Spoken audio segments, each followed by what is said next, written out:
reason did something to where they don't have to, because but generally, I think they have to get the codes in order to even operate their fighter jets every day.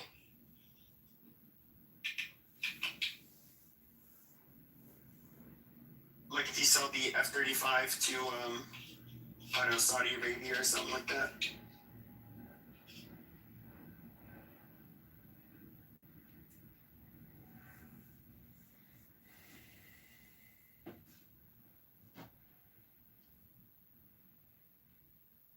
Is it quiet or is my shit fucked up? No, it's quiet. I'm gonna kick Peter down. We lost that other dude, so it became quiet. Yeah, it was more quiet. It's just a waste of time because he has no idea what he's talking about. He's literally wrong on every single subject. And not just wrong, but like just saying things that are like obviously wrong. He's right that the Iran war is bullshit. He's right that the Iran war is bullshit. Yeah, that could be. But what he was wrong about that war was he said that the U.S. should not be allies with Europe because we don't get anything out of them, and that we should be allies with Iran because we could buy oil from them. I mean, it's just the most. A little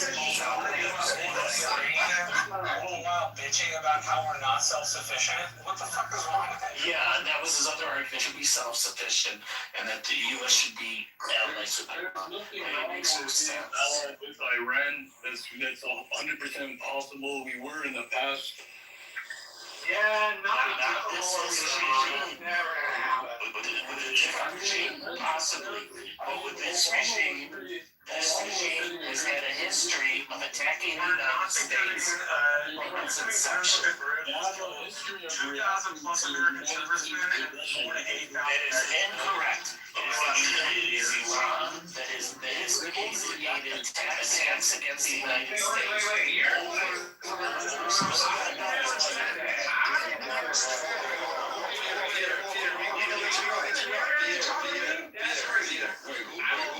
But I need to be allowed to speak. No, you're good.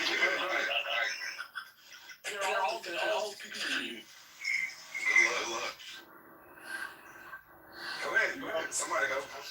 Basically, we messed with their internal affairs in the 1950s. We forced them to sell 40%, like give us 40% of their oil. So that's why the Iranian people had a problem with us. We were supporting the Shah, and they didn't like the Shah. Like we were messing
Argumentation that it's about oil has literally no fucking backing. Energy. I work in energy. Stop, man. What industry do you work in? Bullshit. You're absolutely fucking full of it. Nigga, everybody absolutely fucking full of it. Every time you make a claim on the stage, the last hour and a half that I've been here, you have to fucking y'all be letting these white people shot because you can't bother to be. Y'all really think y'all smarter than us? Y'all not. I literally was just in front of a nuclear power plant in Pennsylvania a month ago.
Very nice way would just be like impaired cognitive functioning. There's things you would see in a clinical setting.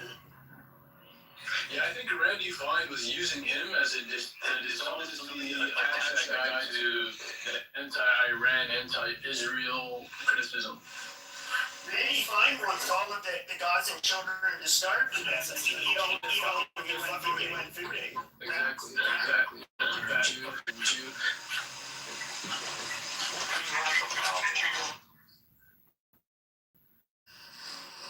Okay. No,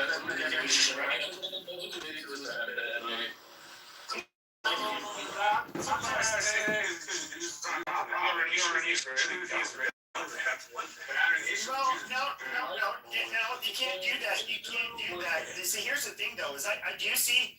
Hold on. It's literally fits the I don't get the dictionary. They can stick it. And the Jew that insisted that anti-Semitism is that definition can stick it right up their Jewish ass. What? Well, you're wrong. You're wrong. It wasn't. It wasn't. Came up with that definition. You don't know what you're the word got made up. No, the word got made up by a German. I know. The word was made up by anti-Semites. Yes, I know, a German. No, but the definition of it, like this IHRA definition, that is a Jewish construct. It absolutely is a Jewish construct. The definition of the term has always been the definition that is in place now. So you're just wrong, Pepe, on this one. Should we go through the IHRA definition? It is very anti-Christian, by the way.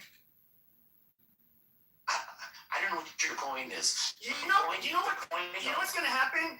You guys should all be praying. You should be on your fucking knees repenting, because you guys will face the Holocaust, and that is when Jesus Christ returns and he throws you into the most fiery pit, the oven of hell. I'm glad you're having a lot of fun with this entertainment, but obviously it doesn't have anything to do with our debate. What we should have recognized is Pierre demonstrated his intelligence by the fact that he stood in front of a nuclear power plant sometime in the recent past. That's a good He one. literally said that. No, I know he did. It's So I said,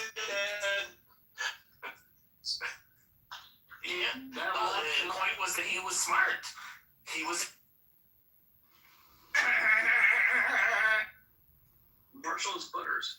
I mean, they're not his reverse. He came in here. He came in the room to fight. if I'm Butter from South Park, I will fucking take that. Butters is occasionally cool, so, I'll take it. Butters is Anglo-Saxon, and I don't think you can be him, bro. You're Kyle. No, I am not English, Irish, and French, so I'm very pale. You're crypto. No, he's not a Jew. He's definitely not a Jew. And then why would he have a fat Jew in his poster? Like, why? Why does he have a fucking fat Jew? Like, what is the appeal to white Americans for Randy Fine? Oh, you're talking about Randy Fine. No, Randy Fine is a disgusting fat ass. Like, why is Marshall not a Jew? No, he's That's not. what I'm talking about. Yeah, what's his appeal to Randy Fine then? What's appealing to him?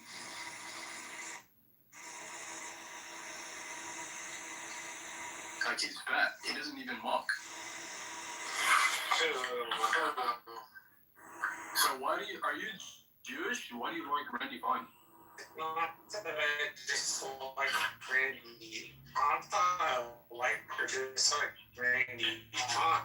I just don't like the industry of saying nothing about an entire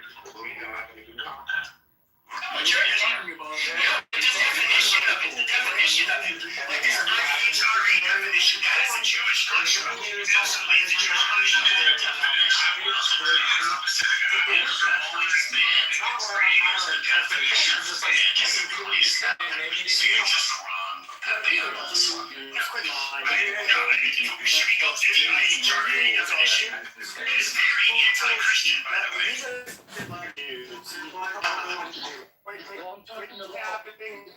I'm talking about Randy Fine.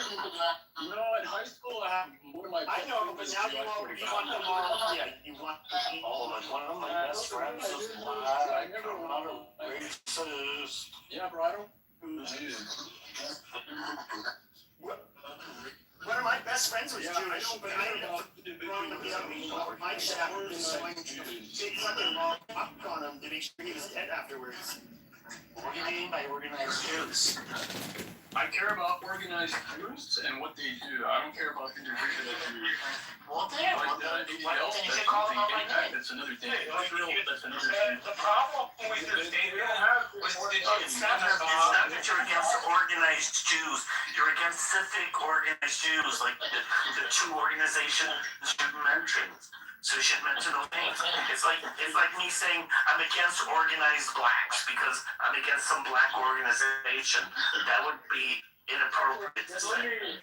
Let me rephrase, or let me clarify. So I believe that Jews, that they act as a state within a state because they're transnational and they're stateless. So wherever they are, they all work together. They have an inside bias, basically, that they're all... They're rootless. No, that's true. They're rootless cosmopolitans with their everything. That's groups always tend to have their preferences. In-groups always tend to have their preferences. I'm not talking about anything more than preference in an in-group. And these people, they all work together in tandem in key This industries. is called Like, and bigotry, racism, anti-Semitism. The Jews don't run Hollywood. You're a fucking bigot for even thinking that. It's such bullshit. oh yeah, All I gotta say is this is an awful lot of explanation for a statement that was overly simplistic and broad. Like you don't need to, you didn't need to argue with me. You could have just said, Marshall, I really didn't intend to, sorry. Like that's not how I see it. Instead, you like had to broaden your statement and go, well, I only mean it this way, and I only mean it this way. And then even Pepe was like, come on, bro, you don't like James. no, I'm not gonna concede that I hate every single Jew. No. Just the ones that practice Judaism and like Israel. Just most of them. Yeah. I would say a lot of them that are, yeah. I guess it would be a lot. That's like the definition of bigotry. I'm sorry, just like if you want to look at, if you want to double check me, look up Merriam-Webster. That's Jew hardened by Jews. Not gonna do it. So if I hate a lot of Germans during Nazi Germany, would that be like racist or ism? Like, Yeah, with me. Yeah, they were never talking about Germans. We were talking. so what? For Jews, like how Jews made the term Nazi? Very specific organizations that you mentioned you don't like. You don't like the ADL. You don't like ADL. The ADL does like that. That is not racist. It's called Marxism. We already have a word for it. It's called Marxism. Marxism. That's when Jews are supremacists and hate us. It's called Marxism. Oh yeah. So all of those things talking about are bigotry. Okay, Nazi. You fucking Nazi. No, it's Marxist. I guess. That's the term that they can't. It's like a decade old. Like that's the Jews that think that they are so. They deserve everything because they have some divine right to be the light of the world and to rule everything and basically be the ones that influence everything and all of that is Marxism, and you need to call those fuckers out. Yeah. Don't let that hoity-toity Jew get on his pedestal and say how, you're an anti-Semitic. You say, shut your mouth, Jew, in the name of Jesus Christ. In God's name. You put him in his place. It worked so well for the Catholics when they tried it the first time. Yeah, then we'll do it again. Yep. What you're saying goes against the Catholic Church. So you want to be anti-Catholic? No, I'm But it goes Crusader. against the Catholic Church. I'm a fucking Crusader. Well, you reject the Catholic Church. You reject the authority of the Pope. You reject the authority of the Vatican Council. And that's a position you can take, but it's an anti-Catholic. No, it's perfectly in line. No, it goes against the Catholic Church. Doesn't fit with the Christianity condemns the Jews. Not the Catholic Church, though. The Catholic Church does not. Catholic Church is very specific on this. All of a sudden, in 2,000 years, after 2,000 years, the church ends up putting out this opinion that, it's not right to blame the Jews for not Jesus. Even though they did kill him, It's not after 2,000 years. So if you knew Almost the history of 2,000 the church, no, nowhere near 2,000 years. If you knew the history of the church, you would know that this position evolved over time. And they were not always anti-Jewish. Mostly anti-Jew, parted anti-Jewish. No, they weren't. The history of They started as a Jewish sect. They were not anti-Jewish. The history of the developed over time. And the phenomenon you're talking about is a medieval. I rebuke you in the name of Jesus. Quit talking to us, fellow Christians, and trying to. Dude, you can say whatever you You're want. trying. You are You're trying in history to manipulate a Christian. No, I'm not trying to manipulate Evil anything. Jewish thoughts. Keeping to history. You're the one that's denying the Catholic Church. No, I'm upholding the Catholic Church. No, you're not. Dear Jesus, please strike the Satan out of this wicked Jew's body, please, so he can be saved. Amen. You're going against what the Vatican Council says. You're a heretic.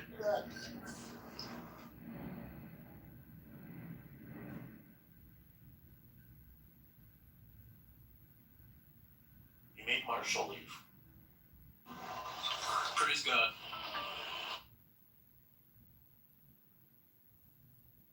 Did Pierre leave too? I think Pierre was moved down, and I think Marshall left. Praise the Lord. And Pepe took a chill pill. So Bavarian, what's your dog in this fight? What you standing on?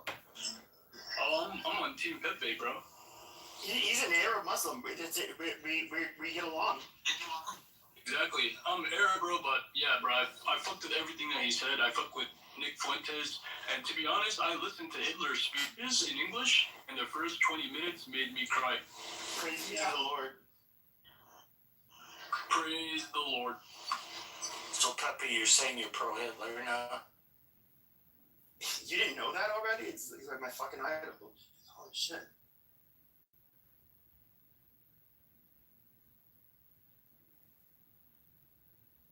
So Bavarian, what's the reason you don't like Jews? Because they captured every single industry, right? From banking to steel to the military industry, like everything, including the media. They social engineer the people with the media, right? So that's why we have feminism, LGBT, that's people are retarded. Every problem you can trace back to them. And they fucked up the economy, they run the banks, they're making us poor, we can't afford a home. When 30 years ago, we can do that working at McDonald's. So what happened? They're devaluing their currency, they're making us go to wars. They're fucking up my country. I shouldn't even be here. I should just be my own homeland with my oil money. That's how I'm supposed to be living. Bavarian, if that's true. So Bavarian, if all of that is true, why did they let you I own? wouldn't be here. Why did they let you own a home 30 years ago then? Bro, if it was affordable. Right, but why did they allow it to be affordable?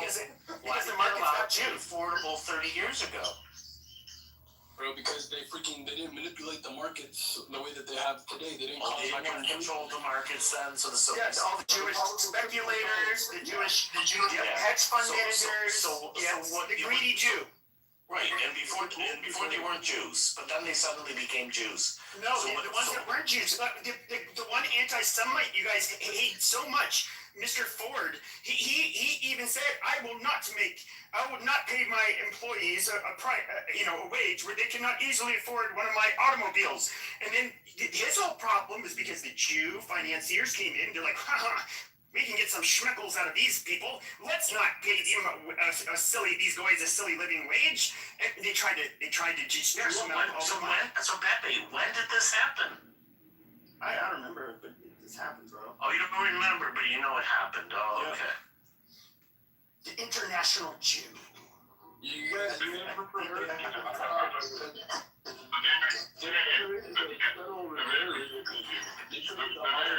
have a question for you, Barry.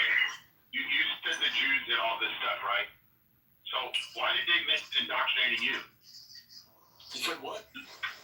Why did they? I'm not, because I'm Muslim. At the end of the day, I'm Arab. We already know that the Jews are fucked up. I know, but So why did they? growing up, I never believed the Holocaust. Yeah, Catholics and Muslims have immunity through our faiths. We don't come to the Jews like. Exactly. Let me talk to him, please. As a kid, I didn't believe in the Holocaust. I know. I understand all the stuff you said. I got it. My question is, you are so indoctrinated by this one people group that you are. If they did not indoctrinate you, why are you so focused on?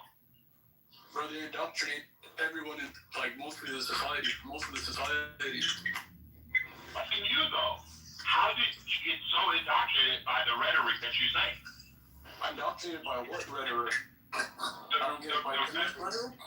Yes. You said How am I indoctrinated by Jews? I don't support Jews. Oh, okay. Wait a minute, hold on. You don't support them. I think you're rich if you don't support them. You said what? How do they make money not participating and giving them money? When I buy things because they own all the corporations. Well, that's no choice. I can't live Amish. You could have Amish. Why can't you be Amish? Well, I'm not. First of all, I'm not Amish. You're not. I I can't really do that. That's hard for me to do. I don't have the money. I don't have Jews the have no religion. You can't just join. Okay, hold on, Pepe, I got it. So, farmland, bro. I got it, I know that. And do you think all the land around the world are owned by Jews? No, I mean, but I was born here in America, bro. I know that. They destroyed my home country by the Jews and America. Okay, so give me one thing. I just want one thing. What have the Jews destroyed that you know that affects you? America. Okay, America. No. Give me something specific. That's too broad. So, they did the banking system and the economy. So we Okay. can afford it. No. You're doing multiple things. Okay, thank you. Please explain to me, how did the Jews destroy banking? So, first of all, they monopolized banks, right? Alright, you know what? Right now, Fractional reserve banking. I got Like their banking policies like that. Like they lend out majority of what's in the bank. I blame my nasty for all of this shit, fam. He's the one that Yeah. gets these reserves. So I'm asking you this last question. This is my last question for you. Do you know how many total Jews there are in the world? Yeah, 5 of them. Yeah. How many total Jews in the world? 5. They're like 0.02 of America in the world. In Israel, there's like 15 million. I don't know how much around the world No, exactly. it's like 16 or 17 million, I think. So. So, okay. So thanks, Pepe. So let's say there's 16 million. There's 8.4 billion people on planet Earth. And what you want me to believe is that these 16 million people is controlling the whole world. What you want me to believe, You right? don't know that they own the slave markets and the slave No. trade. The markets were closed. Dude, they did not own the slave markets. I thought. Hold on, guys. They were closed on Saturday, not Saturday. Hold on. I'm going to say this to you again. You want us to believe that 16 million religious Jews or non-religious Jews run the whole world and we're... Okay, hold on. So is that what you're submitting to all of us? I just want to make sure. I believe that they have monopolies in key industries, and that allows them to act as a state within a state. So that's exactly what you expect us to believe. All right. You expect us to believe on a planet of 8 billion people and 16 million people control it? Before anything, can I ask you one question? Only one question. Let's get back to specifics. Can I ask you one question? So he said that fractional reserve banking was an example of the Jews taking over the banking system. Fractional reserve banking in the United States goes back to 1781. So don't give me this BS that this had the Jews were behind it. I said that's one of their policies. Who controlled Yeah, but banking you're back in wrong. the 1700s? Because it's been created. It goes back to 1781. So there's always been fractional reserve banking in the United States. It's not because of the Jews. It's nothing to do with the Jews. Because they had to cut interest rates, so you shoved the Jews into doing it. That's So not there true. are a lot of people who are Jewish are banking, but they don't control anything. They made the Civil Rights Act and the immigration policies. They brought me into this fucking country. They create the immigration You policies. think Jews control the immigration policy? Perhaps there's a few things. First of all, we can look at the far radical left and the very prominent roles that it's a lot of Jews, to say the least, in the U.S. But if you look at the 1965 Hart-Celler Act, that was something that was spearheaded by Jews in particular, and there's several reasons for it. But long story short, Bernard Britt, whatever the ADL was called before, they're the ones who had really pushed for it. They ended up getting somewhat of a coalition, mainly with Italians, because the notion of national quota that we had for the nation of origins, which favored Western Europe, disfavored Southern and Eastern Europe. And so they ghostwrote. They go on ADL website. They ghostwrote a book. Congreso América, Chile, Argentina, Uruguay, Paraguay. Jews did feel uncomfortable living in a country that was largely homogenous, where they were racist, because those kinds of populations usually turned on them. And also, they felt like there was a great injustice done when ships were turned back from Germany and Eastern Europe, where Jews ended up basically having to face the Holocaust. So those were their main motivations, I guess you could say. But yes, that was largely, I'll just use the term, spearheaded by Jews. Civil Rights Act, that was the quote-unquote white people that were with Dr. Martin Luther King. Jews in the ADL bragged about this. I mean, that's widely known. They did take a very leading role in civil rights. So, I don't know. Yeah, you don't know much, Pepe. Try reading a history book sometime. I'd like to answer the question of, why are you jealous of Trump? That's really just a fake title, kind of like a lot of the bullshit that Pepe says about Jews, because he's got a limited scope of understanding and very limited awareness of who the Jews are, what they do, when everybody's personal lives is all about. Pepe just spreads his misinformation and hate speech because he's low IQ and he's got brain rot. But the truth about Trump is that everyone on this app, from liberal to Democrat, anybody with hate in their heart is merely projecting onto our glorious orange president because he's evergreen.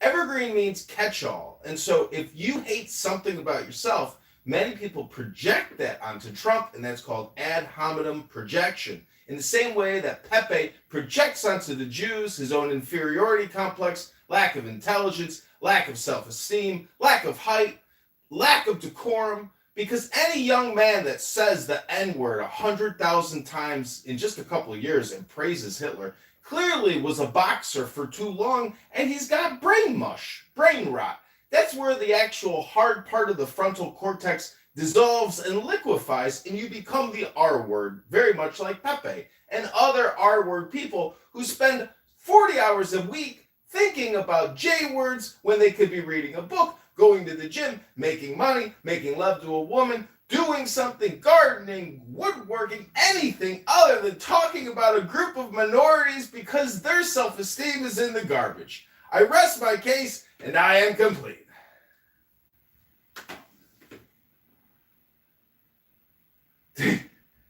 Hello?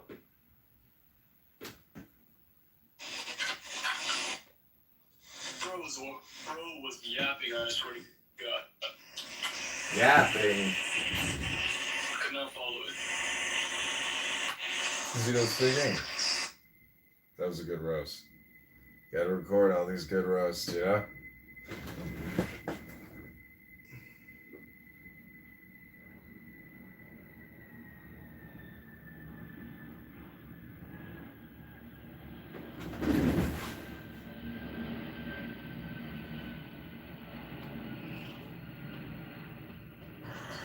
Is this room going or not? Is it shut down? Oh. That's debris. That's all. That's debris. Okay. The reason why is you just said he was the activist.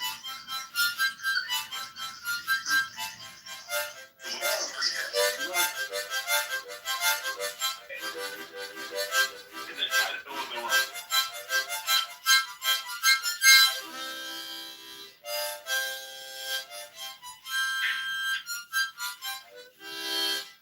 Oh, look at that. I got a heart from Miriam. Because Bavarian, I hear, obviously doesn't speak English. Couldn't understand a word I said. And so again, if you are living your life and you don't like the J words, well, do you know how much history there is to actually sort through and look up? I was putting some links in the chat about when Americans, for the first time, went to war against the Muslims in Tripoli because these cocksuckers were running slave rackets and they wanted America to pay them their jizya. And you know what? That UMA, we busted their asses and we got our soldiers back, but we still paid them $60,000 when our commander said, fuck that, don't give them nothing. So there's always conflict, and not many people know that America actually went to war with France after the French Revolution, and they killed their king. And we said, all right, well, your loan is canceled, and now, because you're attacking us, we are going to wage war against France. You see how political treaties and allies can change overnight? In the same way that I hope you'll stop your Jew hate. It's so stupid. Try reading a fucking book. Try doing something with your life instead of screaming into a conference call that you think the J words are in control of all the industries and making your life miserable. Sounds to me like you're just a fucking complainer. A chronic, complaining little cunt that needs to go to the gym and read a book and do something with your life. Try to be productive. Hello? Try playing music. Maybe you're going to want to get a music instrument one day. And maybe you're going to want to start a band.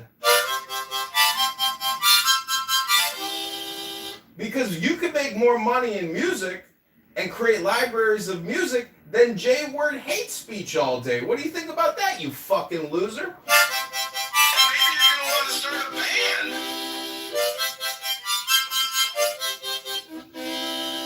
Not many people like the Beatles, but at least they didn't spread hate messaging all day long because their brains were the size of my fucking testicle.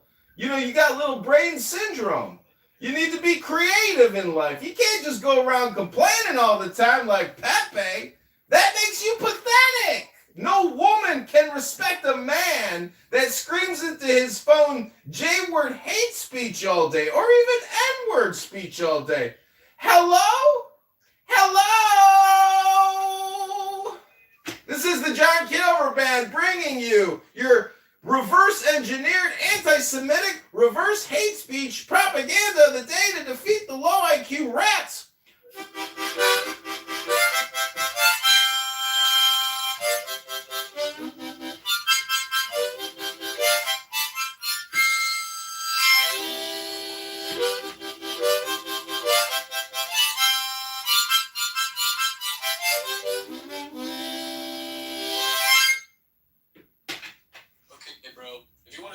The music industry, don't Jews use the music industry to spread degeneracy to Christians?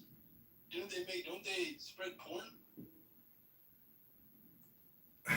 Don't the Muslims call the non-believers the enemy and they gotta pay a jizz tax, a tribute to their ummah? Sounds to me like the Democrats, basically. In-group, out-group. I want liberty. And you know what? That means I get to consume what I want to consume. That means I get to think what I want to think, feel what I want to feel, say what I want to say. I'm not a Muslim, okay? I'm free. I'm in America, and we wage war against the Muslim pirates, the slave masters of Islam, the blackmailers and the blood money Muslim hustlers, the terrorists, the mafia. We'll fight them all. Hello? Invade and conquer parts of Europe. They opened the castle gates for the Muslims in Iberia. And Muslims had it for 800. And guess what year it is right now, motherfucker? It's 2026, and we will blow up any cocksucking terrorist Muslim motherfucker and send them straight back to Allah. Hello? When the Spanish Inquisition was happening, they kicked out both the Jews and Muslims together because the Jews were helping the Muslims conquer Spain.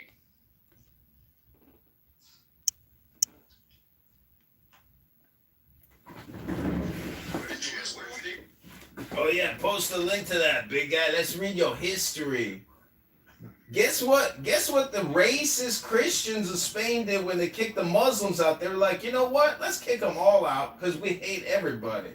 That's what happened, man. It's not because the Jews were conspiring to overthrow the Christians. Besides, again, it's 2026, And we got a constitutional Republican form of democracy here. I don't know what century you live in, you fucking Muslim rat, but it's 2026, bitch. And you better come in compliance, or we will send the Marines back into your country to teach you a lesson that you will never forget. Hello? Hey, boy. Hey, Goldstein. What is going on around here? Thanks for the harmonica.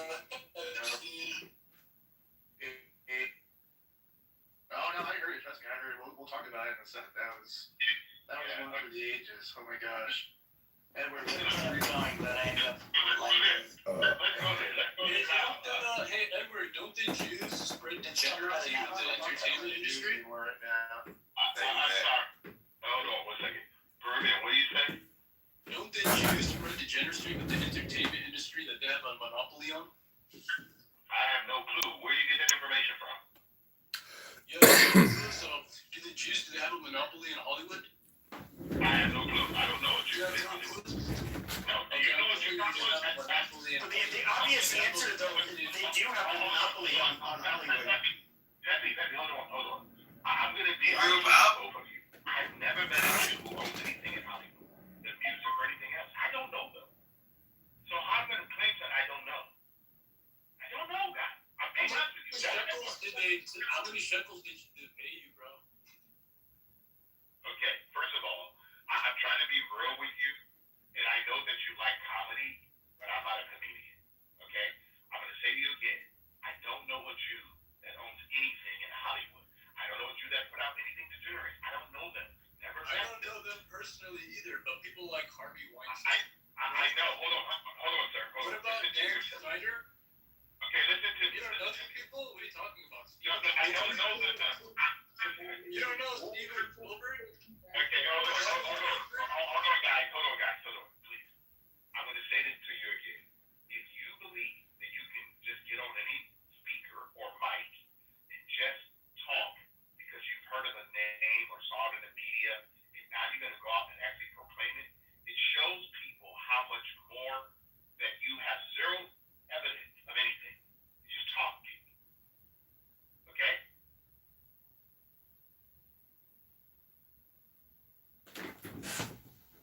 See, anybody can do ad hominem filibustering if you got no fucking life. If you come on a conference call to just create hate speech communication, So, did a Jew ended up responding? I forget which mainstream publication this was. He's like, no, actually, he's correct. We do run Hollywood, and those that ran all the major studios, all Jewish. Now, Jews they were the pioneers, the founders of Hollywood. So, it's not like they infiltrated and did something, but they took it over. But that is one. I know. Let me ask you a question, Pepe. You said they run it, right? Yeah. I'm gonna ask you a question. So you're telling me that everybody that works in Hollywood is made to work there?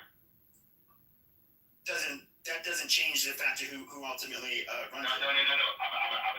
Just answer my question. You're correct. It does not change the fact who runs it. But I do have a choice of where I work. Correct? Yeah. So. And I don't work in Hollywood. I don't know Jew in Hollywood. I don't know anything about the music they're putting out. And you know what? I don't choose to work in that industry or profession. So I hear you loud and clear. But what you asked me, and Berivian asked me, do I know this? I do not have any first-hand evidence of who runs anything. Okay. I don't. We get it. I posted something in the chat. Alright, So let's tell you that the Jews, we're telling you that the Jews have a monopoly in the entertainment industry, like music and freaking Hollywood, even news, and they socially engineer the public. They spread degeneracy. in like your opinion, right? Because there's a lot of black musicians that might take, offense at what you say in Bavarian. You spreading a lot of Jew hate and a lot of bullshit. You should try to check your own society and your own culture before you start. They don't understand what I say on Twitter. Okay, All I know is not hey guys, I can handle it. okay, one more time. I dropped you guys because listen, I have no trying to say something. I don't know why they keep coming up with my. Every time I say something, somebody come. I didn't join the room. Yeah, hello, lady. Yeah, moderators. Bavarian just said Heil Hitler. I think that's pretty fucking racist. You should probably kick that racist motherfucker to the goo. So, this is what I want to do. I'm gonna let Lady go, and then I like Matt and King to get into what happened this afternoon in their conversation. Okay? So go ahead, Lady, and then we're gonna go right to Matt, and he's gonna introduce our friend King. Thank you. I apologize for interrupting. But I did post a link in the chat called Hollywoodism and the American Dream. It's a link you can look up on YouTube on how the Jews created Hollywood. It's a very, very interesting documentary about how they created like television, entertainment during that time. And this happened like after the First World War, which was dealing with like Germany and I forget the other country they were born with. I don't know if it was the U.S., but I think it was the U.S. and Germany. I know the U.S. was a part of it, but anyway, it definitely deals with how they started to curate and create entertainment, because that was during the time when the first black and white beat was made and all of that stuff, and making movies, and they created blackface and all those things. So all of that. Don't forget the technology involved to actually distribute, manufacture, produce films at scale, not just all the negative shit you're talking about. I'm not wanting to say, but I don't want to say, yeah, but just I want to say, like, the Khazarians and the Khazars is really what they make up of themselves, because they don't consider themselves white, like American, like they despise white men, like American white men. So that's very telling. But they created this Hollywoodism, and they control the media. They control any outlets that influence large groups of people in our land there. Thank you for your intelligent. I'm gonna take a Beruden. 1 second. Okay, this is Beruden. Did you hear what I said is gonna happen? I'm gonna let her speak, and I'm gonna turn her over to Matt. Okay, I'm gonna copy her document because I don't have any information on it yet. I want to go through another. So go ahead, Matt. Go ahead. Appreciate it. Appreciate it, Edward. Thank you. Ken, do you want to start with the Kona? Yeah, Ro Khanna. So, so Congressman Ro Khanna will be, and this is breaking. I have several people I've spoken to. I'm trying to wait for actual documented evidence, but he's going to, right now, he's pushing hard. He's getting money from donors in India and other places to push hard for H-1B legislation to increase the number of H-1Bs in this country. And he and Thomas Massie plan on exonerating Donald Trump to get Donald Trump to say, to push the bill and move it forward. So basically their plan is to say, hey, we'll tell everyone that your name is not in the files and your name is not anywhere if you back this legislation to increase the number of H-1Bs in this country. Now, I don't know what Massie gets out of it, but apparently that's the plan, and there's a ton of money coming into him, let's just put it that way. And he has his wife has estates and has a lot of that he claims he has no visibility into, but she's a multi-millionaire both in India and also in the United States. So yeah, so I don't know how he's getting the money, but that's all I know. So I just want to share that. And then you want to talk about what happened this morning, Matt? Yeah, so I heard off and on. So I don't know the whole story of what was going on, but if you want to give sort of a backstory, go for it. I mean, that was just, I heard that was incredible. Go ahead, yeah. Yeah, so, everyone's friend Ben was in Patty's room, and basically, so this guy came up, I forgot what that guy's name was, but he made a comment saying, the way Donald Trump, talks to media and talks to reporters is horrible. A president should be more respectful when they're talking. I said, like, okay, yeah, Donald Trump talks horribly to reporters, true.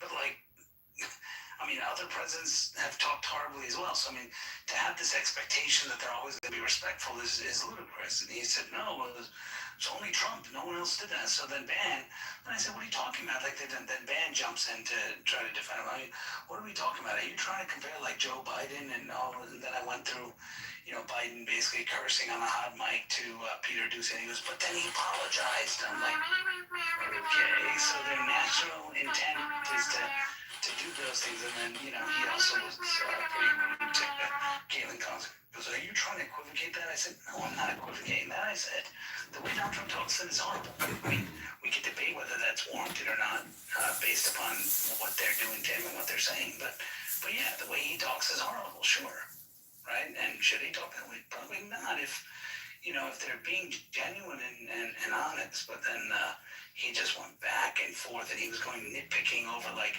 I sent him a source about, what the White House did to journalists under Biden, and had a quote from you were there for that, Matt. Had a quote from the president of the White House correspondence. And he's like, oh, well, it's not the president. I said, dude, the source says it on the bottom. He goes, no, it's a different timeline. He wasn't. I'm like, dude, it says it on the article. Like, what the fuck? He goes, oh, he wasn't president at that time. I said, so then Fox News is gaslighting. No, they're not. He said, well, then, are they telling the truth? That's not what it says. I said, read the article. It says that in there. And he tried to change the whole thing because he was trying to defend Biden. It was pretty hilarious. It was classic goat, you know what I mean? And the things that you were saying, I love the part where you were saying, well, did Biden say that? Do you remember all the times you asked Ban that? Because what Ban does is he what's the word?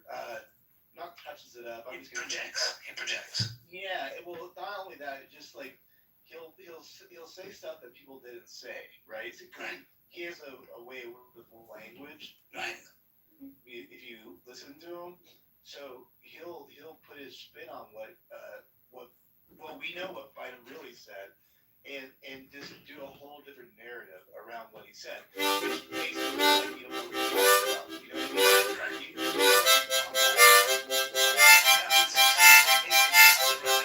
He was talking about Caitlin Collins, and he was a purist. And he goes, do you know why? I said, yeah, because she asked him a question. He goes, no, it's because she said, do you think, Vladimir Putin should do this? So she asked him a question, and he got upset.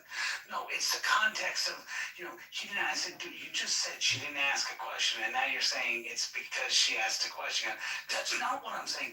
There's context. So he says, you're stupid because the way I said, did he say that? Like, did he actually say that because you asked this, or did he just say you're stupid? Like, you're stupid. Like, it doesn't make sense. And so he just was trying to justify it. And, whatever. I mean, in the end, it was like, I'm not going to put it on. Yeah.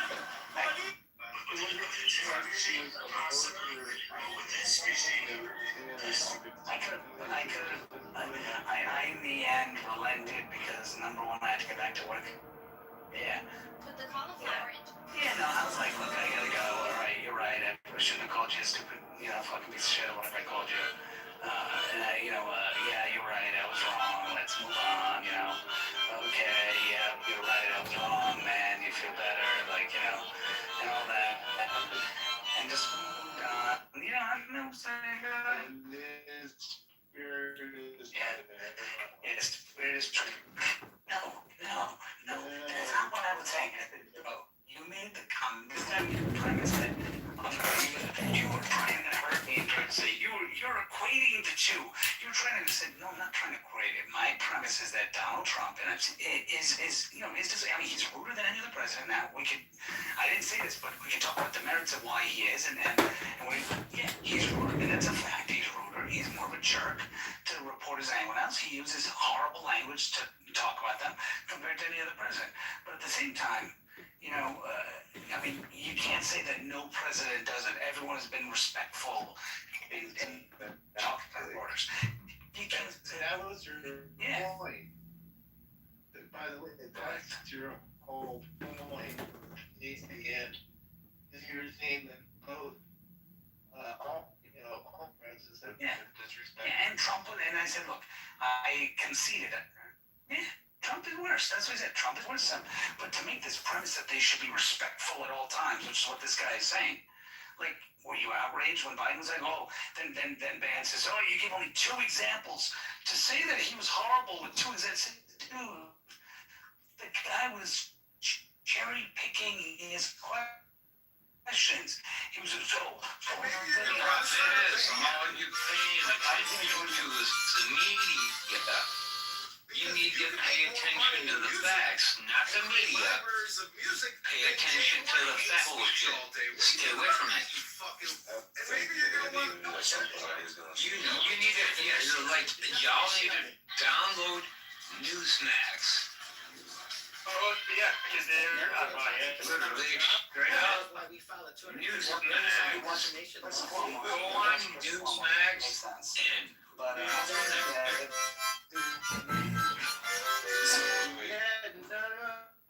you don't have, you choose who you want to listen to. You choose who you want to listen to, like you choose how you want to listen to me.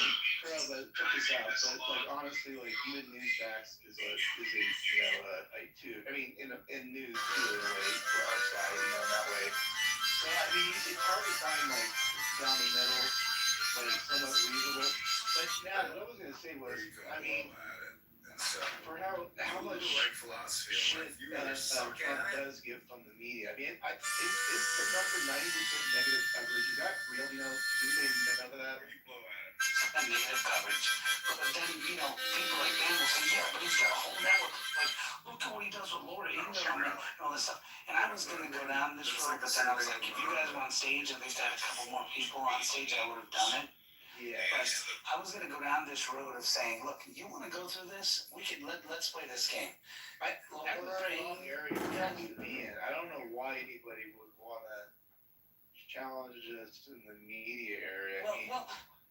That's been Matt, my biggest thing so far is they've been complicit. Well, Matt, they'll say Fox News and all this. The thing to be very clear on, and you can do it right now, Google Fox News nightly lineup, right? And you'll see that they don't consider 8 p.m. to 11 p.m. as news.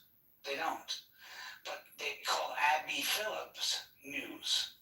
They call, CNN calls Abby Phillips news. Right? What's that dude? The guy, Anderson Cooper. They call him news. Wolf Blitzer.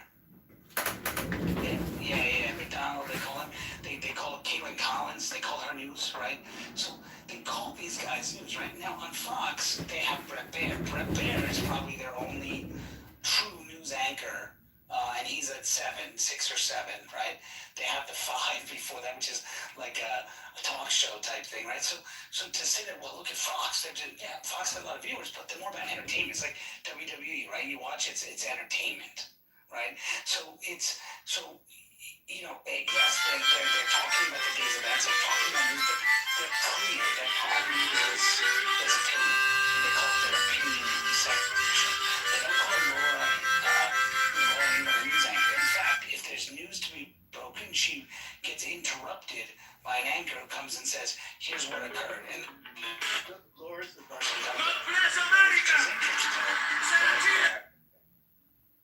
So how does anybody consider him a non-biased source? I mean, if you guys ever listen to that guy, I mean, it's just constant diarrhea, TDS on his part. I mean, I don't understand how he can think that anything that he's saying is not completely biased. You know what I mean?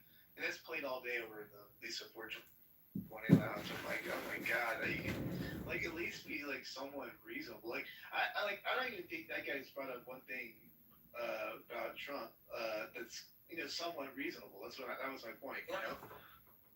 It's really bad. It's really like why can't I say that that's a propaganda arm of the media? Like why can't I? You had a media that was complicit, except for us, that was complicit in covering up for a president of the United States' mental condition because it was the right thing to do because it would make the Donald Trump faction excited. It would give him a reason to win. It would allow Republicans to take charge. So they made a knowing effort to say we're going to mislead the American public on this. And then you have Jake Tapper come out and write a book after the election. Because why write it? Because if we write it beforehand, then it could impact, him acting like he didn't know about this all the time. Meanwhile, these guys were complicit. See, it's interesting because people are still holding Jake Tapper in reverence. They're still holding Nora O'Donnell. I mean, what's his name? Van was going off about, look at how she spoke. I don't know if you heard that shit, but, look at what she says. So, dude, ask the question the way you ask it. Like, what do you mean? How should she ask it? She asked about his intentions. And I said, really? That was his intention? That you tell me what I got him on that? And I said, okay, let's read the manifesto. And then I read other intentions, which had to do with, bombing children and all that stuff. She didn't read that. He goes, oh, sorry, she didn't read that. Then I was like, he talked about other crimes. Yeah, those go under crimes, don't they? So yeah, she did mention it. I said, no, she didn't, bro. She mentioned one specific paragraph because she wanted to do a gotcha to Donald Trump and try to do that. She wasn't asking because the public deserved to know. If she wanted to, she could have read the whole manifesto. Well, probably she didn't have time. I said, dude, I could read it to you right now in 2 minutes. Are you saying she doesn't have 2 minutes of time to come on? So what happens is people don't want to accept, especially on the left, that the media does this on purpose because it's the only way they can get their message out. Nobody wants to listen to their shit. Nobody wants to listen to Abby Phillip talk. Nobody wants to listen to these people, right? And so, they play this game. And I think it's important, Matt, that we hold that account. In fact, I would say we should do one room every month or every week or something on holding the media accountable and just talk about the most egregious reporting of the media. And that goes for social media too, like all of it, not just. Correct. Yeah, I mean, I think, and you bring that's a great point because going into this next cycle of elections coming up, it's not that far away. I mean, 2 years flies pretty quickly. We're gonna have to be getting to that mode of holding things accountable again. You know what I mean? So we might as well start doing it again. You're completely right on that. So. And look at the gaslighting that's happening. I mean, right now there was, you look at how the media and the propaganda of the Democratic Party has shaped some of the shit going on in this world is incredible. You have the German chancellor who's saying that Iran is essentially winning the war, right? Which is absolutely ludicrous. I mean, no, even Wall Street Journal won't say that. But you have the German chancellor saying why? Because they're reading shit that Hakeem Jeffries and others are talking about. And I think the problem here, honestly, is if you look at it, as a reporter asked Hakeem Jeffries, one reporter said, hey, your name mentioned the Epstein files. Are you going to return the money that was collected by donations? They mentioned once, your name was there, we didn't even know that was an article, and then moved on and asked another question. Done, right? Is he going to say, hey, Bill Clinton, seemed to do events for Democrats, and his name is all over the Epstein file. Are you guys going to disavow Bill Clinton? Even Fox won't ask that. Why? If there's certain areas we don't go. Well, they go there with Donald Trump, but you won't go there with them. Those are the problems that I have with the media, is that they seem to pick and choose when they ask the questions and how hard they ask it. And yet that Chinese chick, the one that was the White House correspondent, Wei Zhang or whatever her name is, right? You know what she says? She says Donald Trump, when he was there, he basically, and she was nice. He was like, are you okay? And he was making sure sure she was all right. And I mean, you have what's his name? I forgot his name, but I said it the other day. His name. Anyway, he's a reporter, I think with ABC or something, and he says the next day, Trump calls at 7 a.m. That he does this. Trump calls and says, "Hey, he's like, no, he's like, yes." I'm like, first part of me is like, Trump, you should just say, "Fuck you," these guys, right? At the same time, he's like, "Hey, you were right." Apparently, and she's not talking about it, but I heard from someone I know who knows them that Trump reached out and said, "Hey, Caitlin, I know you were supposed to get recognized today. Why don't you come one day to the White House? Meet some of the team here. Press shop will take you out. You guys can have some food or whatever here." And invited her to come one day to the and she won't talk about it because CNN will be blah blah blah. But and people say, well, anyone would do that. Well, true, but would Hitler do it? I mean, you guys call him Hitler, right? So would Hitler do that? So it's just it's mind-boggling.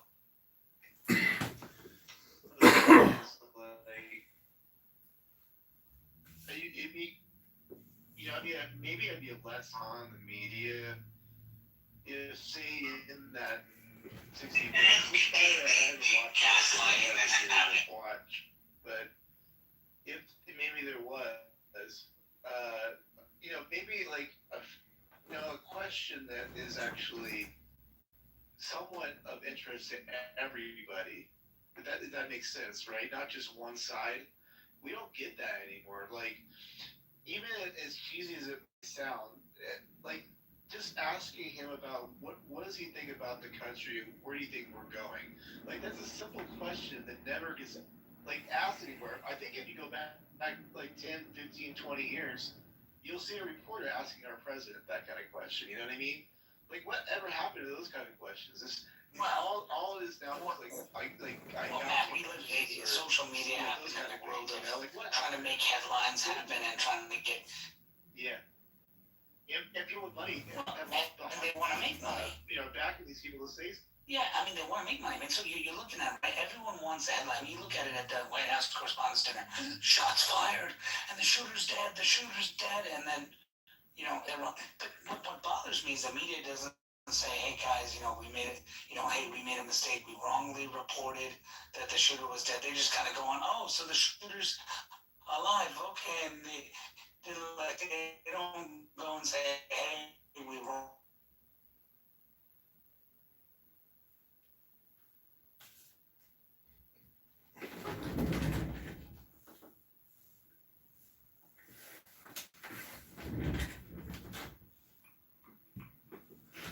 Who's your friend?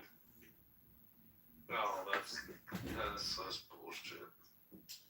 What's interesting about Patty's room as well is like Patty eats her own. She was screaming at some woman about, "You didn't even say nothing about the motherfucking ballroom."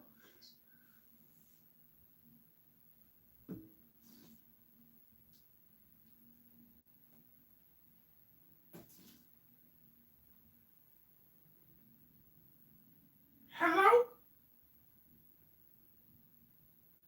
But CNN is kind of pushing. But Brad, hold on. So CNN is also kind of pushing all of it. In some ways, correct.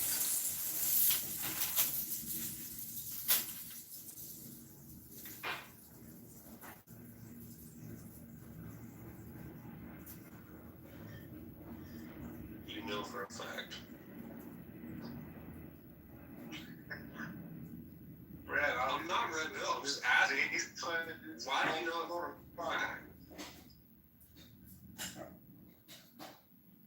Yeah. Oh, now you're being mean. Oh, now you're being mean. Now you're being dogmatic. Are you upset? All I did was question. All I did was question. I'll let you go in a second. Let's Why are you so? You don't know this guy, right? Why are you so mad, dude? Calm down. It's okay, bro. Okay, but baseline, hold on a second. Baseline, you're just interrupting the conversation. So, I will move you to the audience if you don't. So Yeah, just check that's your good. fucking slurp pipe, okay, and stay on mute. You. Okay. Well, that was fun. Jesus Christ, like, I didn't want to fight tonight. I wanted to have a chill discussion. I had a long day at work. I've got to figure out a $250,000 fucking cost savings for somebody. So, I mean, shit. But I mean, back to our original discussion. I agree with you. Post the podium speech, which, by the way, hats off to the guy showing up in tuxes. I think that's how our president should fucking look all the time. But and I loved how he was flanked by men. Just they came out like ballers, like let's go. But they basically, I agree with you. The MSNBC, and then the morning after, what was going on this morning was just bullshit. And then the crying about Jimmy Kimmel getting his ass canned. I agree with you all the way on that one. But at the time, I think there was just a lot of confusion in the ballroom and around the area and in the law. So, Jimmy Kimmel, just so I'm clear, he made the comment that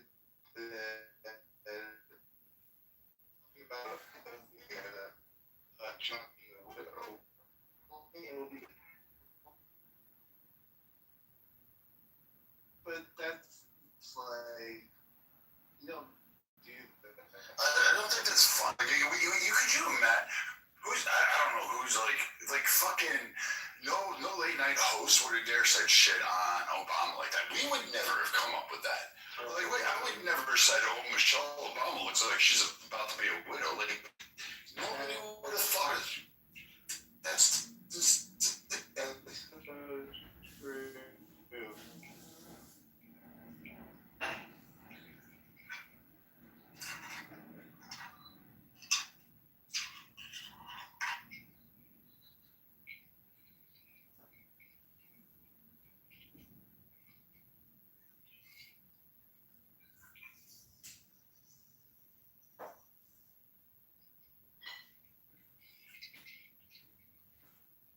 I think it's this goodbye episode now.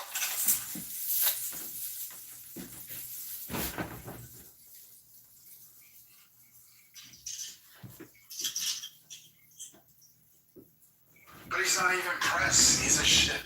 I personally say keep him on because we won Michigan. I mean, it literally is. Well, Brad, the thing that bothers me is this, right? And we as Republicans don't do this, right? And even our media doesn't do this, but our Republicans should do it too, right? You know how every time something happens, they ask a Republican or they ask Trump to disavow, right?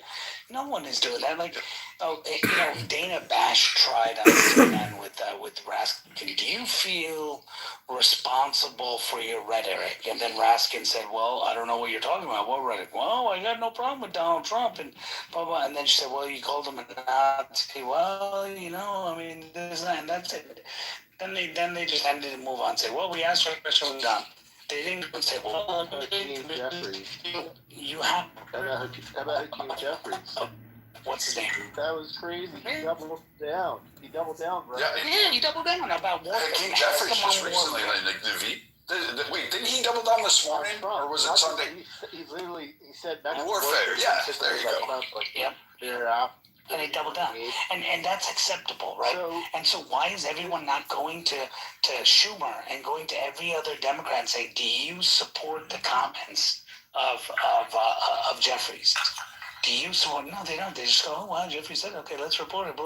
Let's move on. Because if we keep asking them that, then one of them's going to get caught in something. And it's just like with Swallow-Well, right? They cover up all the... Wait. That's a good point, Navi. Did any Republican come out and say anything as a blanket target towards the Democrat Party on Swallow? Never. No, is there any... No, not even Trump. Trump didn't say anything. So, like, again, they get a pass on this, and then as soon as we do, because, he swallows well, especially what Fang said, I mean, like, I just don't get it, and I'm sick and tired of it. Like, I don't like turning the other cheek anymore. I'm just tired. Everybody's tired.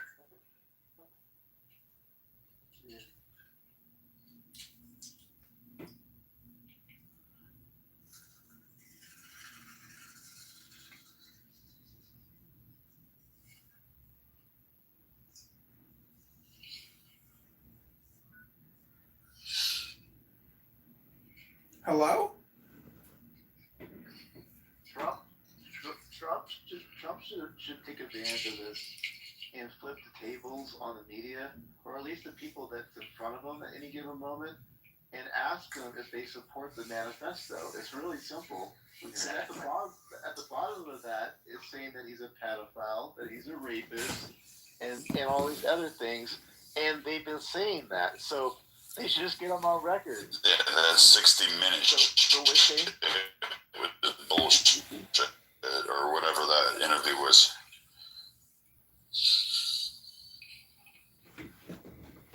It's also Jamie Raskin. Manifesto, and she was reading it out for viewers to do. And Trump, the way he responded was just hard. And I said, "What do you mean? Like she missed a piece of it?" No, she was reading his motive. And then I was like, "No, that was a piece of it. That was his motive." I said. Then I read the rest of the thing, and I said, "He talks about the death of children. That's not in there." He goes, "Well, maybe it is. It doesn't matter." And so basically, she did it purposely to put him in a box. Now, the problem is that this is going to be the thing that she was doing it to tell Democrats, hey, run about this, right? Run on this. And so that's why Trump is not pushing the manifesto, because it mentions these comments about, pedophile and all this stuff, right? And on the side note, Brad, which I think you'll find interesting, I don't know if you were here earlier when I broke the news about Ro Khanna. Congressman Ro Khanna is taking money from Indian-backed organizations. I know about that. For the H-1B, to push the H-1B program, and him and Tom and Massey are planning on going to Trump and saying, we will exonerate you with the Epstein files if you push this. And push the H-1B, increase of H-1B program. And probably Trump will do it. But, I'm just... What is meaning saying that your name is not in the files and you're not a pedophile. No, I don't know. I know. Today will come out and probably. But he's not in there. That's the whole thing. Like that's the. Yeah, that's. There's no lead. Like even with like what is there left? Like maybe 13-15% of the files haven't been released. Okay, so magically, but there's no commonality thread. Like it's been ran through every GI or AI fucking algorithm to find anything associated with it. They have teams of people still poring over it, looking at it. There's nothing connecting Trump. They were like, oh, he's on the flight logs. Yeah, but he never went to the island because he was on the flight logs before 1996 when the island was fucking born. So you don't have that you don't have that like signed, sealed, delivered. Like it's only Trump, and they're not going after anybody else. They're not locking up anybody else. They're not targeting anybody else on that list. They're not protesting at anybody else's box. It's only Trump that matters. And at this point, I would tell Trump, like, you guys don't give a fuck about the Epstein list. The only thing you cared about was whether my name was associated with him in any kind of way, but you weren't upset about it. And then you brought Clinton's in for a fucking shill of a fucking deposition, and just to make it look optical, and you let Hillary do her grandstand or Benghazi tears again. So do you think Kash Patel is not the man to bring charges? Because, I mean, does he need to be fired? Because if Trump isn't, these people are called, Raskin is saying that MAGA Republicans need to go to re-education camps. They're saying Republicans need to go to re-education camps. Are you listening to Jamie Raskin and other radical Democrats saying that they're going to arrest Republicans when they get back into power? So how is Donald Trump not going to fire Kash Patel and put a warrior in there?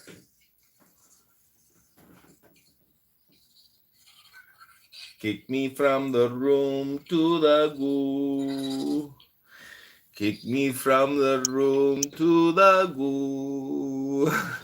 They don't want to hear me say the truth.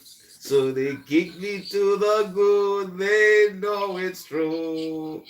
Why do they kick me to the goo? Why is Brad Stauffenberger denying a $250,000 claim for a child? What up, son? They kicked me to the goo. Yeah, you were bringing up some pretty interesting points to the Matrix. I know. They don't want me to participate in their Matrix experience. So here we are, responding. This is why I record everything, because it's like, what's the point of doing all this discredit, but so many times we've fallen for this trap as conservatives, Republicans, Trump. It's so funny how like everybody's Republican now, and people are just like, you know, what do they call it? Fucking fair weather fans. You know, Naveen. Yeah. Naveen. When he hangs out with the Diogenes, right, and that fellow group of, you know, he totally like sells out Trump. And now, you know, when this happens, it's like he reverses his policy. He goes to supporting him again. Yeah, Naveen is a super fair weather fan, but he does provide some interesting gossip that I will say that he's somehow privy to, you know, some relationships he has. Welcome, Miriam. Hi, guys. I support Trump for 100%. 100%, always, forever, right?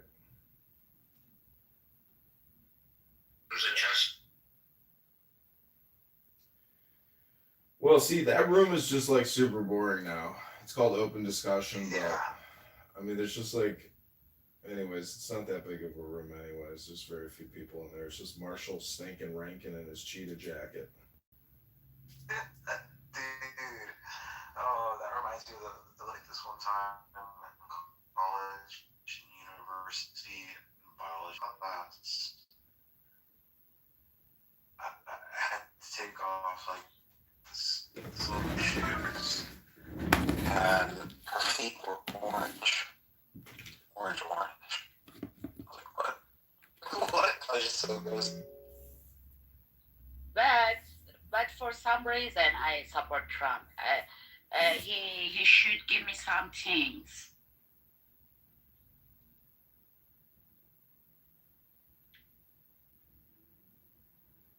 Do you have any wisdom to share, Miriam?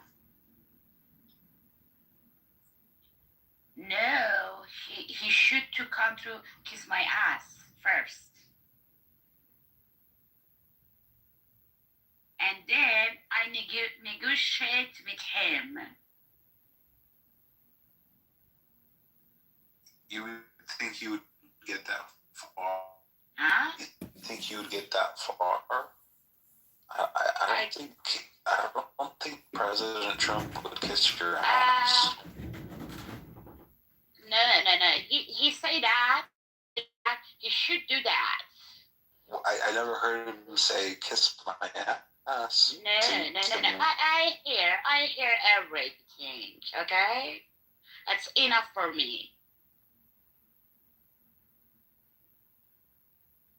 And then I tell him, okay, what's the next? And you know what? That means I get to consume what I want to consume. That means I get to think what I want to think, feel what I want to feel, say what I want to say. I'm not a Muslim, okay? I'm free. I'm in America, and we wage war against the Muslim pirates, the slave masters of Islam.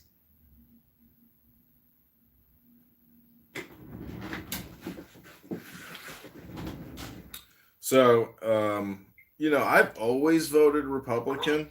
I've never voted Democrat once, and never thought I ever heard a Democrat speaker ever say anything that I considered to be truthful. It always seems to be a lie, no matter what they say. And so I've never, ever found myself in a position to want to vote for a Democrat. And I've voted in, I think, every major election of all time. I mean, I voted in the Green Party once for Roseanne Barr because I figured, you know, Roseanne isn't going to lie. So let's vote for Roseanne. The press secretary. No. Of like all this stochastic terrorism that's being sprung up by the Democrats.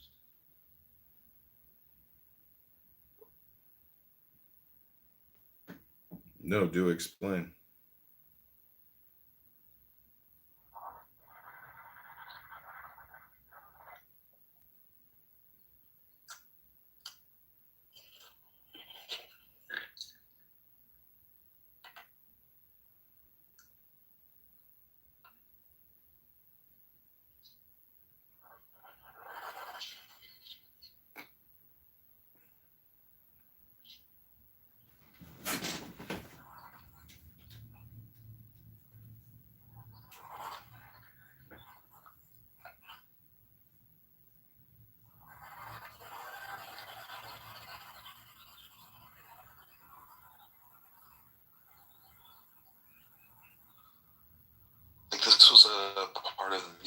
manifesto from that guy.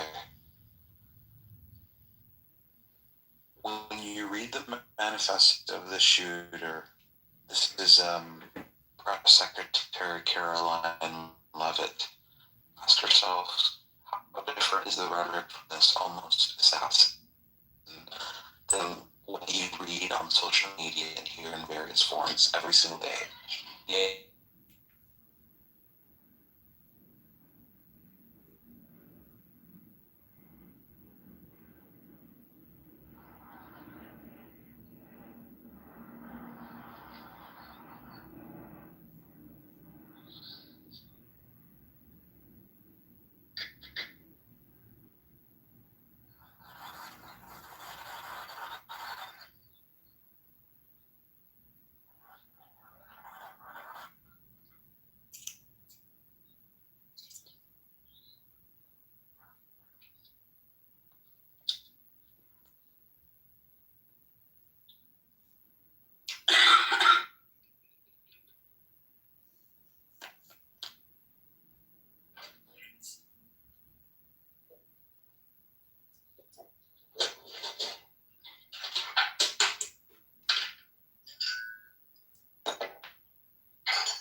And I've voted in I think every major election of all time. I mean, I voted in the Green Party once for Roseanne Barr because I figured, Roseanne isn't going to lie. So let's vote for Roseanne.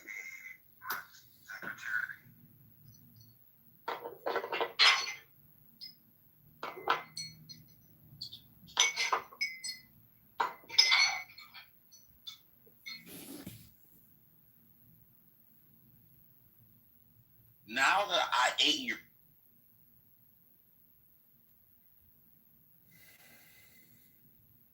black homes that was in Boyle Heights.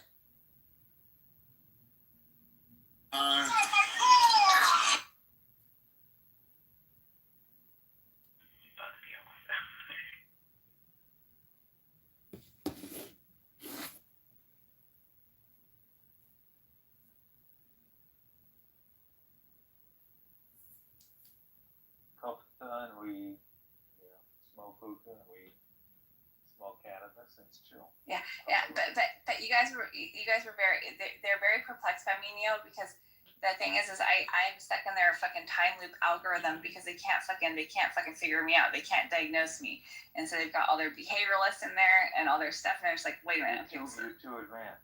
exactly, and so I'm stuck with them fucking with them. I'm and then I got so stuck with them that I'm like, oh my god, did I just uncover what is going on around here? Oh, okay, so now I've been stuck here. Thank you, Neo, for confirming. Sometimes really good reasons for that, but I agree with you. Sometimes it's bullshit. You have to take the cumulative total of a lot of little things. Oh boy. And it also shows how little we actually know about medicine, the human body, and health. Mm-hmm. What? Joe, I would say the exact opposite. I'd say we actually know a tremendous amount about health and how to keep it, how to preserve it, how not to destroy it. For example, the COVID-19 ZAV, that shows obviously we're completely ignorant as a population about how to actually maintain your health and not get lied to and hypnotized and propagandized with lotteries and Good Morning America, this is sponsored by Pfizer, etc. What do you think about that, Joe? Hello? So, Alistair, I was disappointed to not see you on the list of politicians that have been banned or political hopefuls that have been banned from different establishments, such as like the Hard Rock or different restaurants. I thought I'd find you on there, and apparently not. It was hard. Hello? Hello? I've never had anybody come up to me and say, hey, are you John Kitover, that guy that ran for Congress? No, not yet. But I have had somebody come up to me and say, hey, are you that guy from Snapchat? Well, no. You're the guy who ran for Congress but is now running for mayor. Chicago. You're the guy who elevates his voice or raises. He goes into a tenor right at the end of every comment he makes. I think, well, he's actually a straddle.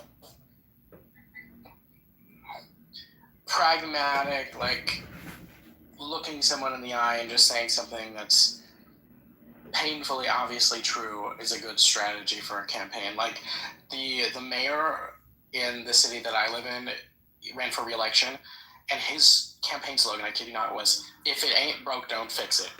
And he won re-election. And you should just make your slogan, "It can't be any worse than the last two administrations." Something like that. But I was thinking, don't be a dick.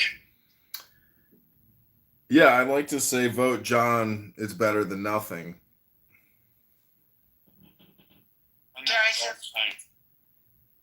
Yeah. I'm gonna send you a text. I forgot who was in the room. It's about Austin. Well, it better be.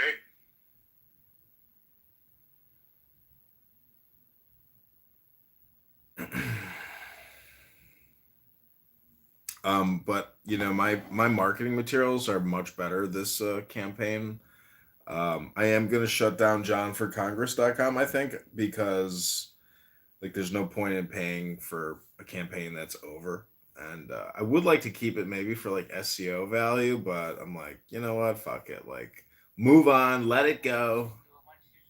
Why don't you do a redirect and just have it go for the website? Yeah, just take the site down, but keep the domain in case you ever need it in the future. No, I can always register a new one. That's the thing about domains is like they have completely lost all value because you can just add an X on the end of anything, and it's like, so it's all about your keyword optimization for the most part. But I'm in ketosis because I had some cheese pizza tonight, and I'm about to have a little more.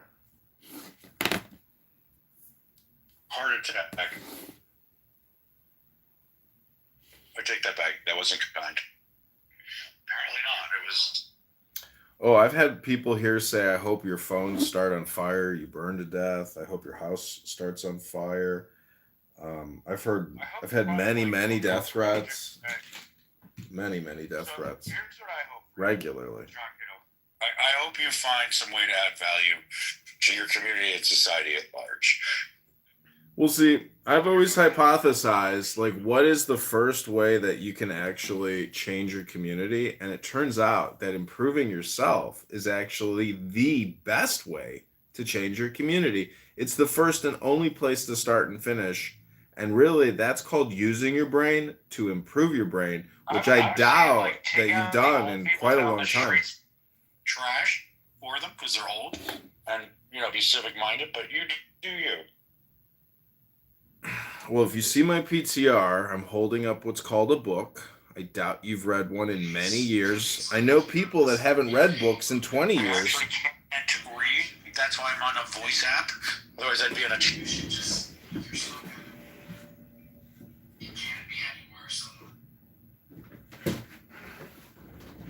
See, actually, you can read because there's this thing called audiobook, which is the same thing as a book, except in an audio version of a book.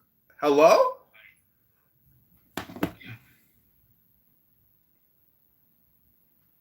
But people on Clubhouse. Do you have any recordings of yourself having phone sex? How does it end? Does it end with a hello? Could you imagine? I'm going to do that next time. Next time I get laid, right after I pop that load, I'm going to say, hello? You consider phone sex you getting laid? No, I'm talking about in the real world, in the fleshy domain this Friday, Saturday night. Hello?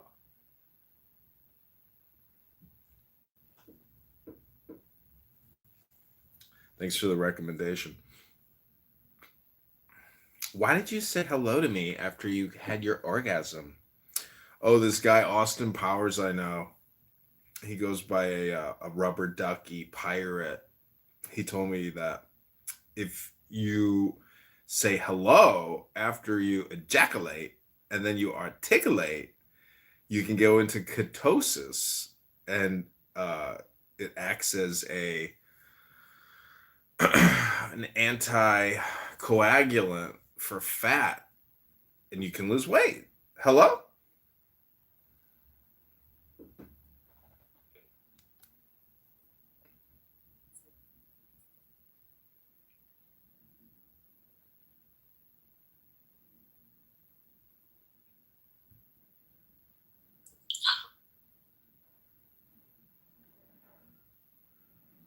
Has your clubhouse been like glitching for you?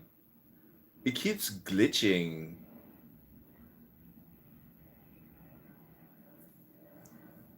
Okay. Glitchy, glitchy? Well, I keep getting kicked from rooms, and I'm just wondering, is it because my mic is not working? John, can you spell cup? Hello? God damn it. I see you, Pete. You do not. No, but.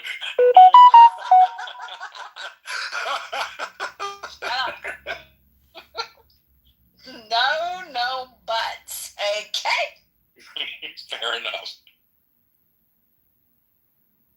But John, can you spell ICUP?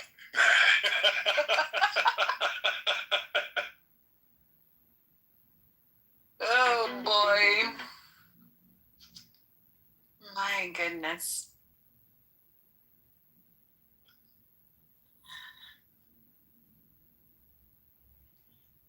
Well,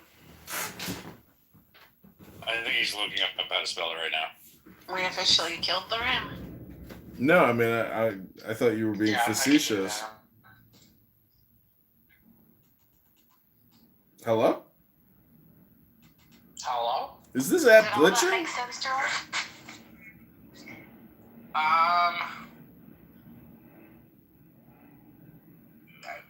not one part of it.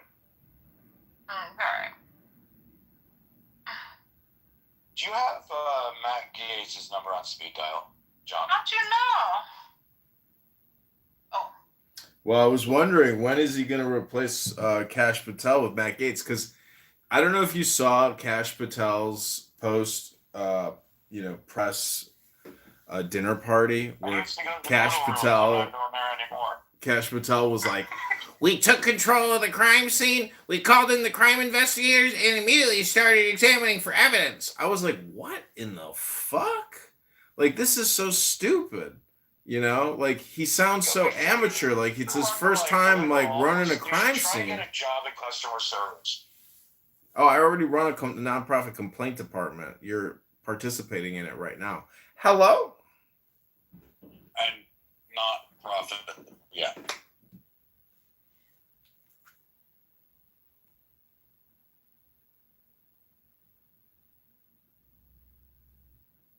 I'm so fucking bored I could weep. You're always bored. The city's gone vulgar, darling. I saw a gutter rat in the lobby. The lobby. They're letting them indoors now. Oh my goodness.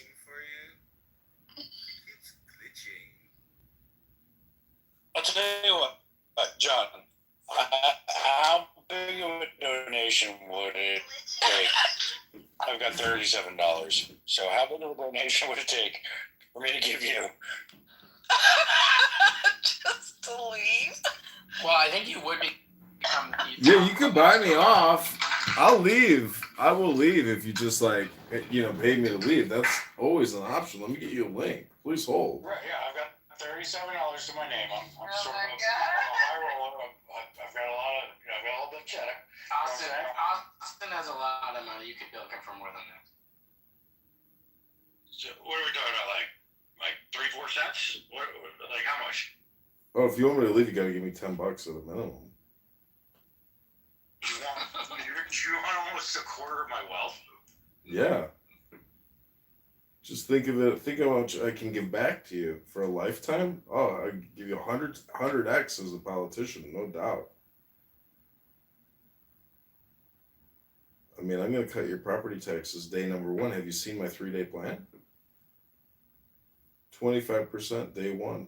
Boom. Probably just saved you another $3,000 a year. Hello?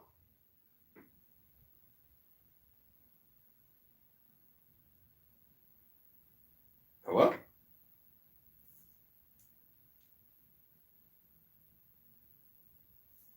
I don't know. It's very difficult to give a very specific answer. Rather, I say that when our founding fathers, and they weren't my father, but the founding fathers, nonetheless, they were thinking. They were smart. They didn't look like me, but them motherfuckers smart. They knew that people in time would try to change shit. They knew that because they knew how power is. Power corrupts. It don't have to be if you're black or if you're white, if you work the. That's why they gave us the law, Kenneth, the law. But power corrupts. So, to the extent that our founding fathers were smart, I give them credit for that. And they knew that shit. And as a lawyer, I've become aware over time of that fact. So, my sharing and my answer to that, and just to be profound specific, what was your question again? Because I want to land with that, because I know somebody else will say something. And I want to be specific to your answers. Kenneth, what did the founding fathers know about Islam that the woke left Democrats have forgotten today about Islam, Kenneth? The Muslims. Oh my God. Hello? Well, they didn't forget nothing. Did you see how they situated the Washington? They made it. They knew about geometric universal law. They was aware. Them dudes were not dumb. They knew how to construct a fortress, is what you're saying. And I like black people, but some did like black people. But when it comes to even Islam, I forget, like, some of the founding fathers, they called them Mohammedans back then, and they would say, like, they were open to them as, of course, they're trying to have a country that was not as that was far more secular. But yes, I understand. Our first foreign battle was with Barbaria, where they basically they were jihadists that demanded. Yeah, we declared we don't pay terrorists. We don't pay ransom. Right, Hello? And then my last question to Kenneth was, did he feel like the progressives and far leftists were hijacking the Liberal Party? We've been hijacked because of the money. Yeah, but look, hold on. I don't want you to talk to me for 5 minutes. Yes, ma'am. I don't want to hog the stage. Money is a powerful motivator. It really is. But it's not the only motivator. People do a lot of things for a lot of different reasons. One of them is ideology. And if you consider that wokeism is a type of religion, it can be substantiated as such, people will sacrifice much for their religion. And what I'm seeing in our society as the leftists that are condoning political violence are quite willing to sacrifice conservatives on their altar. Well, what happens is that, and the unfortunate thing is that we see a lot of violence within scriptures, within the Bible. So it allows certain entities to feel that violence is okay. And it's within our right to do the things that we are doing because we have the power. And if we want to point to scriptures, then we can point to scriptures and say that we have the power. And that's why it exists. It's still more than money, and I think you reducing it to money is not being genuine, but I'll yield the mic to Pepe and other people who are less boring than I am that don't kill Let me especially when let me jump back in here. Real quick, Monica, you're not boring. Go ahead. Oh, Wallace, how you doing? How drunk are you, Wallace? All right, how many? No, I had two 12-ounces. I'm cool. All right. Kenneth, I gotta ask you, what do you think of Trump? I just gotta get that out of the way right now. Are you there, Kenneth? Maybe take your water break. He's doing a lot of lawyers.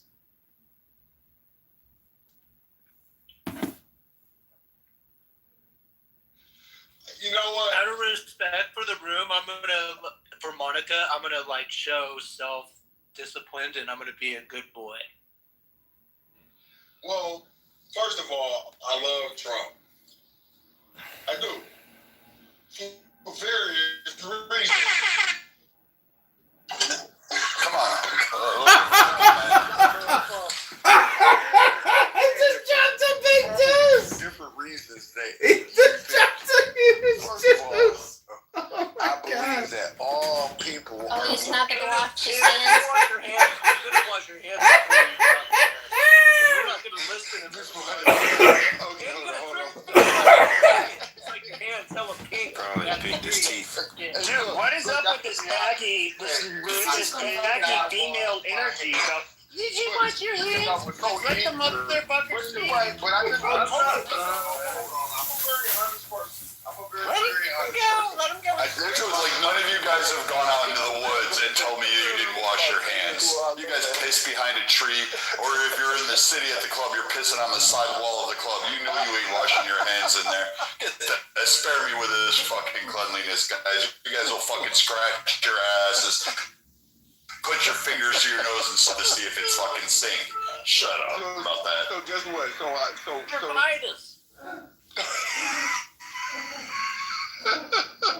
Guys, scratch your balls and then put your hand to your nose to see if it's fucking is funky down there. So check this out, family. I live in Detroit, Michigan. I went to undergrad at the University of Minnesota in the 80s. So there were people that didn't look like me. That I was the first. Dude, you were in the whitest state at the whitest time in the whitest part of the fucking world. Kitover. Yeah. 1988 from 1993. Dude, that's like the whitest. From Minnesota. Yeah. I was like, dog, I know people from like.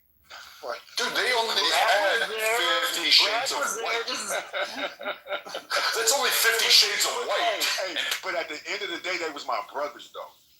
And dude, that's why like I'm saying that. That's why I'm talking to you in that frame. I'm never going to argue with you. It's just that we come from sides of a coin. That's all. That's it. And that's all I'm trying to ever impress to my brother. Damn, are you the tarnished side of the coin? Nobody polished you. You need to trade in your pink ticket and get polished, bro. What's the pink ticket? I don't even know. Yeah, you need to catch that in, by the way, Kenneth. What does that mean? Get the plastic. Just click on on that pink ticket. Just don't click on I the don't title even of know the what house. a pink ticket We'll means. polish you, bro. It's all good. Click on the title of the house up here. The President Trump is hit join. Yeah. Okay. To be fair though, like he's a golfer and he went to university in fucking Minnesota, which is like I'm gonna tell you guys in the 80s, like beyond white. 93, brother. Yeah, that is like white, like fucking snow white fucking land. Like you don't get like dueling angles in the South. Less, so you'll get respect real quick here, brother. But I'm a white supremacist, and that even fucking disgusts me, and I don't know why. This time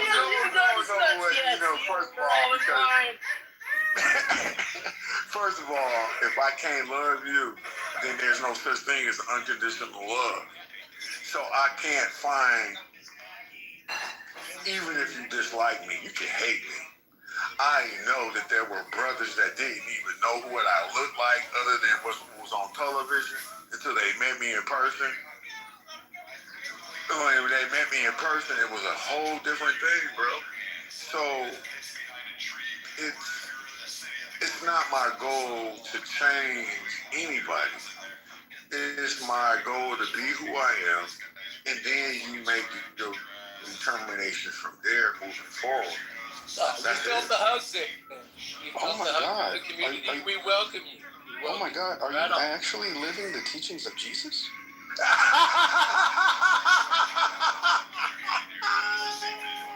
Dude, he's part of the Flabbergasted. bro. This is perfect. Let's Well, go. that is the thing, though. This is where I would get into it with like. I didn't say I was Yeshua. I would get into it with like people like the Grapers. For my family. I would get into it with people like the Grapers. You know, I was kind of, you know, not too far from them. Pepe. I mean, come on. Amazing. Well, but here's the thing.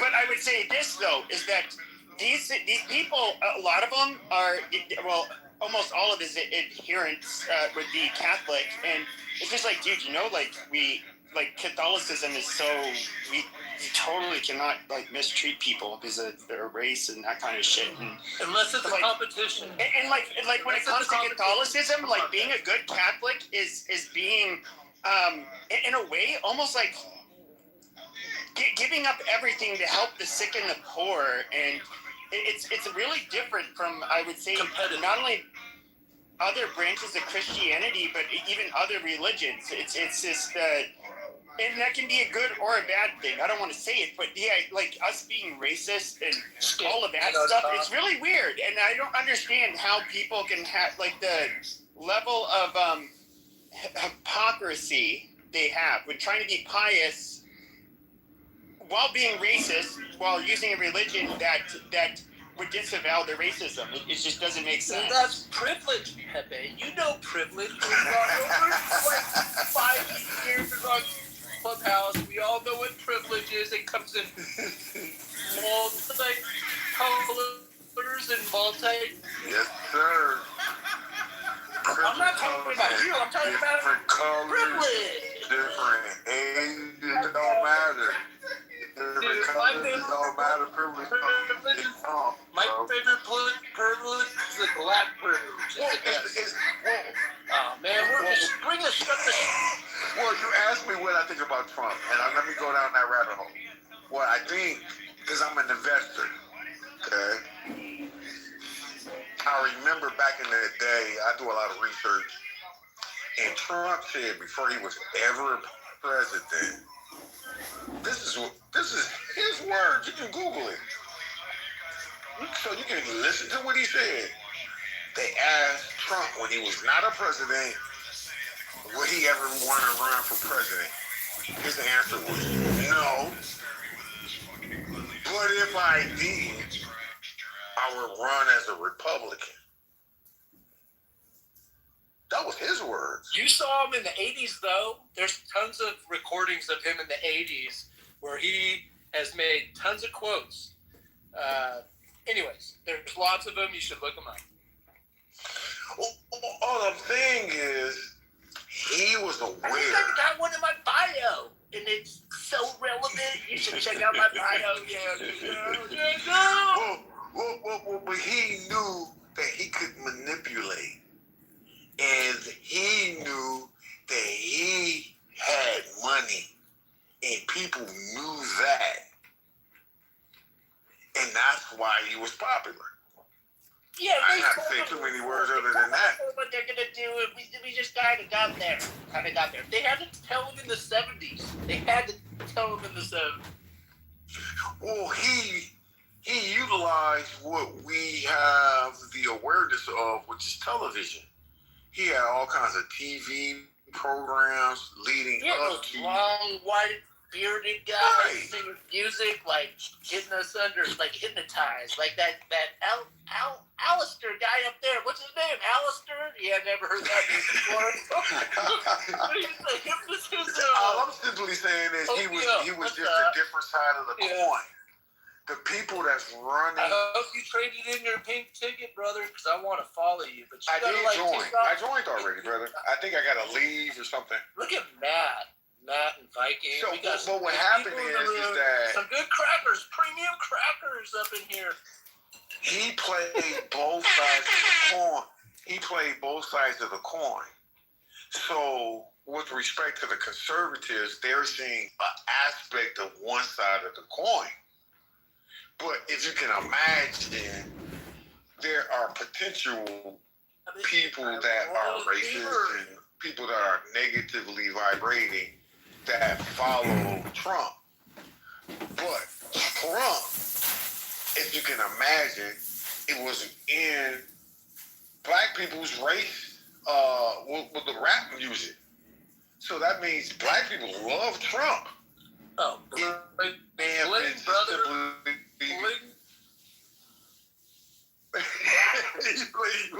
There are some very Negroistic characteristics of Trump, but I need to ask you one question, and I'm dead fucking serious. Wipe that goddamn black grin off your fucking face, because I have a serious question. Okay. I will kick you out of the fucking room. Now, dude, you made him smile. Now, when we break bread together, okay, and somebody brings a potato salad with raisins in it, what do you think of that? I'm listening, brother. Is that well? You asked a great question, fam. So when I went to the University of Minnesota, I had a good friend of mine. His name was Paul Koenig. Okay, his family owned a farm in Hutchinson, Minnesota. Yeah, and I could go back home to Detroit. I'm sorry. So I was just talking to the person that was in Minnesota so he can verify I'm telling him the truth. I hear you. What are you asking? Sorry. I'm washing dishes and getting ready for the morning. What is it? In Hutchinson, Minnesota. So my friend was named Paul Koenig. And he was a good friend of mine. And during Thanksgiving, I went to his home, which was a farm. And mind you, from a city person, I ain't never seen a farm before. so and when we ate, and they didn't know, and I didn't get mad because they was loving me. They served me watermelon at Thanksgiving. Now, mind you, I'm 20 years old. I have never been served watermelon at Thanksgiving in my life. I can only laugh. I didn't find it offensive. But all they knew was black people liked watermelon. But who so they doesn't like watermelon? That's the question. Who doesn't like watermelon? That is some northern Minnesota white people shit. Like that, I can see that. I believe you. But the white Minnesotans are like so much nicer. Like the state, because that's like where the state passive aggressive. settled. It's passive aggressive. It's not like the way you think it is up there. The microwave is on time. Wallace, go back to drinking the IPA for a second. Yeah. Wallace, you're little blackout drunk. Just saying, but. Not really, not yet. No, I would say though, like even with I've been to Minnesota, probably Minneapolis, Wisconsin, not Minneapolis, but Rochester area, the southern part. Yeah. Okay. But I will say that just in general, like there is kind of a difference between, just like how there's regional differences in the United States. I would say that when it comes, and granted, I've never lived there does seem to be some differences amongst different groups of people, including the people like in the northern part of the Midwest, and I don't. There's different. There's differences. Hold on. So, I will say this. You're right. There is, they have a passive aggressive. In the city, when I first, it was beautiful. Parks, everything there. People actually smiled. No, there are some racist piece of shit cops out in the fucking city. You couldn't deny that shit. Fuck yeah. Can I pause you a little second? Just let me finish, buddy. You can go. Yeah, that shit was really, because you saw it from the sidewalk when you went into Minneapolis. You went to Minnehaha. You were on Beta Muscat. You were walking through Uptown. You could kind of tell, you could see what was going on there, and a lot of people of a multitude of colors were all kind of uncomfortable because the cops They were a different set. Like Chauvin was like probably a mild comparison to some of the cops up there. So I get it. But like when you got out of the Minneapolis area, you got out of Hennepin County, and you in Wright County. I live in Fridley, brother. There you go. Once you got out of those two counties, you were fucking. All of a sudden, it opened up. It was a whole world. You hit Duluth, people were happy, people were working, people had beer smiles on everybody's faces. You were sitting down. You were partying on Lake Superior. Like you turn around, it'd be all black people. Everybody be eating, everybody having a good time, drinking, kids playing in the water, in the surf, cold as fuck, but it would be fun. And then you come down to Minneapolis, and it was really a weird vibe in Minneapolis. I guess is to try to say, because just. Brad, what the fuck are you talking about? There's two happy people in Duluth. Go ahead. Whoever was speaking, go ahead. That's the. He knows though. He's been there. I've been to Duluth. It sucks. Duluth sucks. Look, if I knew it was going to be that cold, I would have not chose to go to Minnesota. It's not that cold. Hey, it's fishing. It's just fishing. You know, you go fishing in different places. It's not that cold. I mean, come to the Pacific, go to the Atlantic. It's fishing. We're going. It's good. So I came on like a midnight, like right there at midnight. I wake up the next day and I'm like, I went to the. God damn it, Wallace. But like, there the next day, I'm like, I'm in Anchorage and I'm just like, holy shit. Like, oh wow, there's black people there, amazing. So, like, I didn't picture that about Alaska. And then there's like, I'm talking to the security guard because I'm just waiting for my fucking, girlfriend just to hurry the fuck up. And he's like, oh, they shop till they drop, don't they? And I was talking to him. I just remember thinking in the back of my head, and I was like, of course I didn't say this out loud, but it's just like, holy shit, like you motherfuckers would not even exist here probably 500 years ago because you like die of vitamin D deficiency. Whereas it takes a very special, like you have to be basically an Eskimo to live here, and like you have believe it or not, like quite a lot of black people in Anchorage, and I would say one of the cool things about that place is that it is super libertarian. Like nobody cares. You really should interrupt Pepe. Let Pepe finish. I'm sorry. No. The only thing I was gonna say is that was one of my. Even though I did not like the climate, it was perhaps, somebody who grew up in Arizona, you can probably understand why I didn't like the climate. But I would say the people there were probably the coolest I've ever met. Just super libertarian in a way where it's like you have boundaries you don't cross, but you kind of just let people be. It was a really cool place. Up and down Pepe in the state. Kenneth, I bet you miss those hot dishes, though. I bet you miss it. I bet you miss that. and those Juicy Lucy's, I bet you miss those. Those are good, man. The best. What is a Juicy Lucy? Whoever said Juicy Lucy. Pepe's a goose. You just don't know what. You know who's in Minnesota? No, Wallace, you just lost that. So if you're in Minnesota, just order yourself a Juicy Lucy, and you'll figure out what it is, and you'll enjoy it. You'll think. I'm gonna have to look it up now. This is bullshit. What's a Juicy Lucy, bro? You didn't have one? No. Oh man. All right, I'll tell you. Right? He's still. No, I mean. No. It's like a food. I just looked it up. Yeah, I told you. And it's stuffed. It's stuffed on the inside. What restaurant? What restaurant? All over. They're served all over. What? Yes. I'm gonna have to call my boys Not and just one restaurant. No, it's a type of dish. It's a Capitalism is food. lost, family. This is why everything is great in America.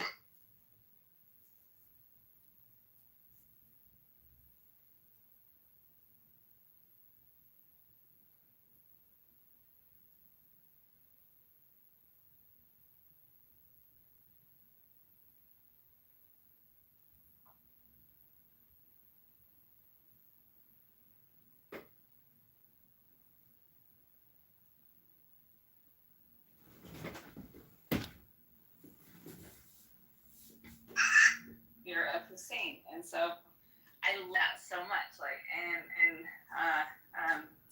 yeah, like Islam is a religion of justice, and that's why. That's what it. I definitely.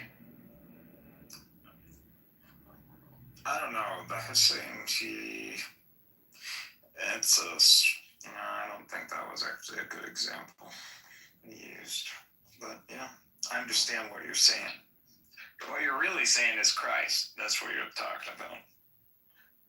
You want someone to just cough it up, and because they know, they're like not concerned that you're talking about Christ, but not. There ain't that many people that have that kind of union with the logos. I think the closer I get to understanding, and the more I don't even. God is huge, way bigger than you. And it's just really hard to think that he would be how much of a very huge universe expanding at rates that are like faster than light. It's like an embedded frequency. Market. I don't he want to does tell it, you, but and because he is influenced by APAC just get off the and Epstein issues, he's motivated to do certain things and to say certain things. But at the end of the day, he loves money. That's why. What other president added an extra section to the White House? But it's part of it. You gotta love it because it's part of it. It's kind of sad, but yeah, you gotta love it. For power and money, would you personally, would you trade it all just to have it all? Give it all to have it all. Would you do that? Not me, because I know money you can't take with you. We call death. So take it while you can. Is that your mentality? For me, no. Trump, I think yes. Yeah, I would. Yeah, Trump cares about his name. He's going to leverage the money to ensure that his family name is continued and that his legacy will be able to continue. He also wants to go down as the greatest president ever. He's going to go down as probably the most transformative of all time. And if he gets $21 trillion in investment opportunities, which is over half our debt, he's going to be able to basically keep this country afloat for another, 200, 150 years? Because He's going to be set. Because we read the book, dude. No. That's how we do. He's speaking facts. He's speaking total facts. If Trump doesn't do what he does, literally, you and I don't live the lives that we're living for the next decade. Our kids are not living like we live. I'm serious. Trump is totally setting us up for the future. What's up, Crow? Trump is totally setting us up for the future. Hey, Kenneth, Pay attention. That's what he's doing. Really quick, He's setting everybody up for the future. And that's what's going on.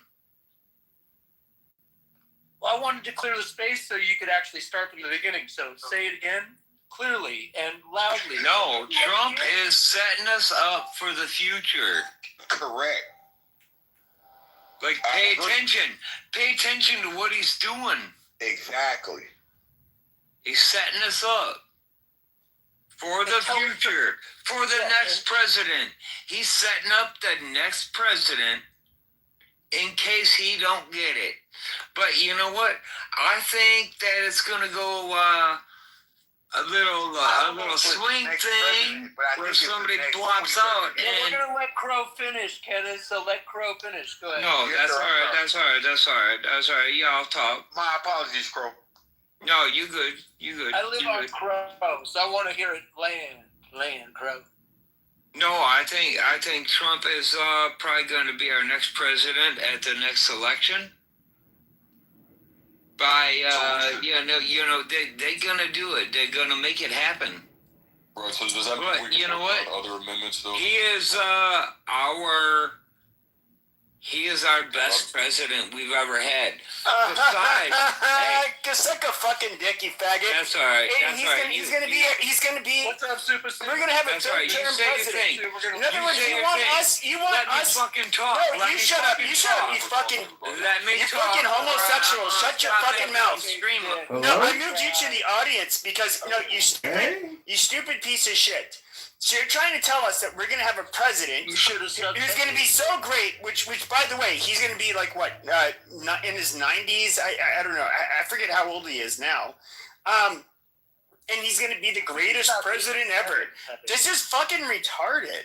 Okay, and he would how much he would change things constitutionally in order to remain a president. Like that's just chaos.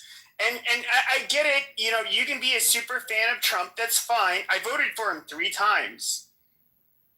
I talk a lot of shit about him though, too. I voted for him because he's the best option. But hold on, this worship that I see with a lot of you fucking retarded maggots, it is so, you guys are so dumb. Just the dumbest fucking people to ever live. You have no... It's just Pepe projection. That's ad hominem projection. Green bean Big Pepe. Yeah, Napoleonic I know. Pepe. So guess what, faggot? You get to go to the audience. Amazing. I'll let the maggot... Ooh, we got Pepe a little angry here. Pagan, idol worshiper. Oh, he's a Pepe, not a little I disagree with you, but I love you nonetheless. At the same time, Boy, Crow. So if Trump has a third term, it's like if you he does have a third term. So should they? Then he can get a 4th term because you know what? But if that's all you gotta do is get a vice president, and the vice president steps down and let him back up. No, but Crow, right? Okay, so we can make it happen. That's what has to occur, right? So, do you think if that's the case, and let's say that he can somehow be elected in a 3rd term, do you think that they should be allowed to work around other amendments? Let's say the 2nd Amendment.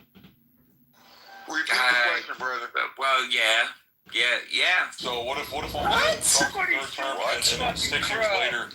When there's a Democrat in office, they totally take away guns, for example. They cancel it. It's one of those Looney Tune crooks. Yeah, well, the problem is the Democrat office needs to just step aside because the Republicans are holding it down. If you go back in the day... Answer the fucking question. You didn't answer the fucking question. You goddamn troglodyte. You smooth brain fucking troglodyte. You shut your fucking mouth, you piece of shit. No, you low IQ piece of shit. You need to... No, this is the question.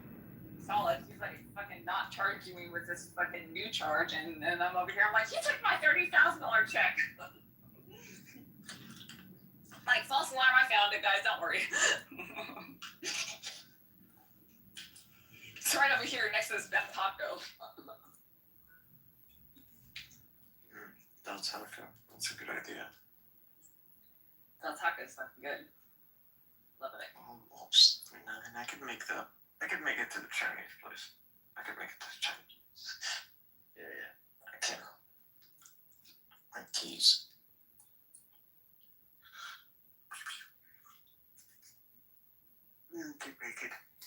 So, Lumi, I'm wondering, Lumi, have you ever studied the 2 Barbary Wars that the U.S. inflicted on Tripoli in the 1800s? Hello? What? Hello?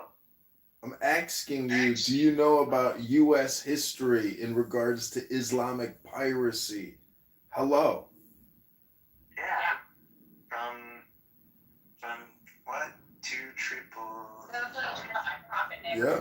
There were 2 Barbary Wars, and the U.S. government refused to pay tribute, but they did pay ransom. They ended up paying tribute. Well, they wanted to legally call it ransom and not tribute because they found it to be ridiculous that they would have to abide by the Mohammedan Constitution. Well, the point is they fucking went over there and kicked some ass, and they actually took a whole city, and the guy that took the city was upset that the U.S. brokered a peace deal when he wanted them to release all the hostages with no money, and we paid $60,000 in 1800. 60,000?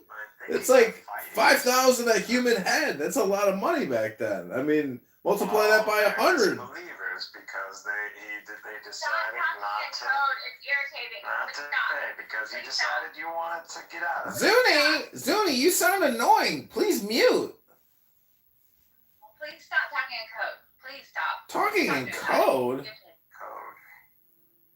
Please stop talking in front of me about me. Stop breathing, John Kitover. Stop breathing. Zuni, are you Jewish? She looks it, doesn't it? Yeah, you look Ashkenazi. I am Jewish. Oh, Rabbono Shalom. Congratulations. I didn't know you were Yiddishkeit. Yeah, I am. No, it's fine. Rabbono Shalom. This time next year, we'll have dinner with Benjamin Netanyahu after they clear him of all the fake genocide charges. Just a bunch of lies. Is that why you came in here and they were complaining about me kicking their ass? But can you guys stop talking about me in front of me and this like I'm so sick of it. You guys have been going on so long. Please stop and no gaslighting, no nothing. Illumi, I heard a rumor today that they're saying there's more Hamas fighters now in Gaza Strip than before they started the war. If sense, you would appoint me as your king. Well, you're just a cartoon, though. That's what you don't Not any understand. sense, and I would make your lives into a paradise. But with a clubhouse cheap, instead of unifying around a person, any animal, every animal in the freaking animal kingdom finds an alpha. Mm-hmm. Find a leader of the pack. Well, They organize into hierarchies. yeah.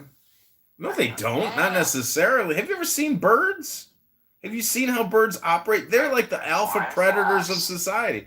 Birds don't give a fuck. They will kill and eat and fly and fuck. They don't give a fuck. They're free. Birds are more like drones than they are freaking Why do you guys talk about living things. Like Oh my God, Zuni. Zip it, Zuni. Zuni, zip it. still don't know how birds work, by the way. what do you know that I don't know? It's nothing. We're in a book club. You see my PTR? I read that book today. You ever read a book like that? Hello? Yeah. Bet you didn't. Bet you ain't read a book in years. Years. Hello? Why do you guys talk about me in front of me? What do you guys know that I don't know? We know Why some does the whole world know secrets. something that I don't know. We know some secrets that you don't know. Zuni, they were like, Why does the whole world know something that I don't know? Because you're not reading enough good books, Zuni. We've got really good axioms and aphorisms that have increased our intelligence. We're like the next stage of human psychological evolution. Hello? Yeah, but like everywhere I go, it doesn't matter. Like, and I'm not just talking about online. No matter where I go in the world, Well, what about it? it's like the whole thing is like orchestrated. No matter where I go, and Mhm. and I try to test got it these too. new combat I boots. try to Oh my test God, it they're too. so I try to comfortable. test it too because I thought it's like I try to build a profile. Like say if you were looking for a criminal, right? You would have a profile, right? This person's like this, person's like that. I cannot get a profile because it doesn't matter if it's online, real world, over here, down the street, another state away. It's like, how the fuck is this all orchestrating? Yeah. Well, see, the thing about life is there's so many. There is an infinite number of variables because it just extends out into the universe. And the thing that I heard about life is that it is based on the principles of random chance. Randomness is the law. I'm being real, so if you're just gonna troll me, like, don't even answer. Is this a real case? This is a real answer. This is what I read in a book on How the theses. fuck is all this being orchestrated? Because it's all based on randomness, and so that's the secret. Meaning that once you realize that the whole thing is random, that's secretly joy, because it's random. If it wasn't random, it wouldn't be joyful. How are my thoughts not secret? Your thoughts are not secret. Your thoughts are universal. Hello? Right. I don't know. Go outside, look at the moon, get a magnifying glass or a telescope, and microscope, not a microscope, yeah, a telescope, and just look at the face of the moon, and just know that the deepest crater on the face that you can see goes into the moon 8 miles. Now, just imagine standing at the edge of the precipice of a cliff that goes down 8 miles, and you're on the moon. You know, hello?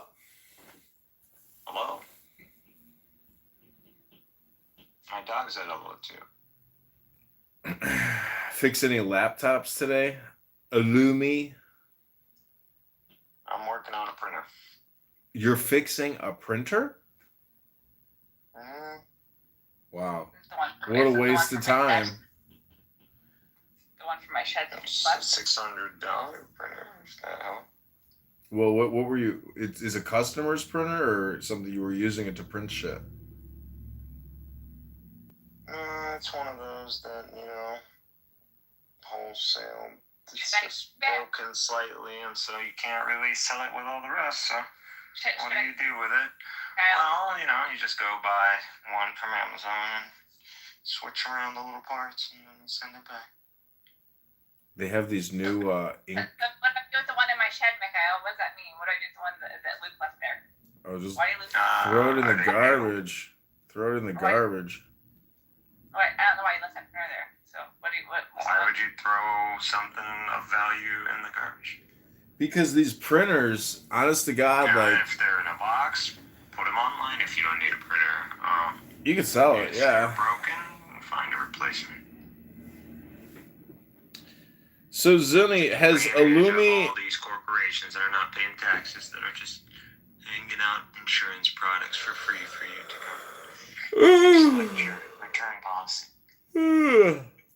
So Illumi, what do you think about Freemasonry, global Freemasonry? How much are they paying?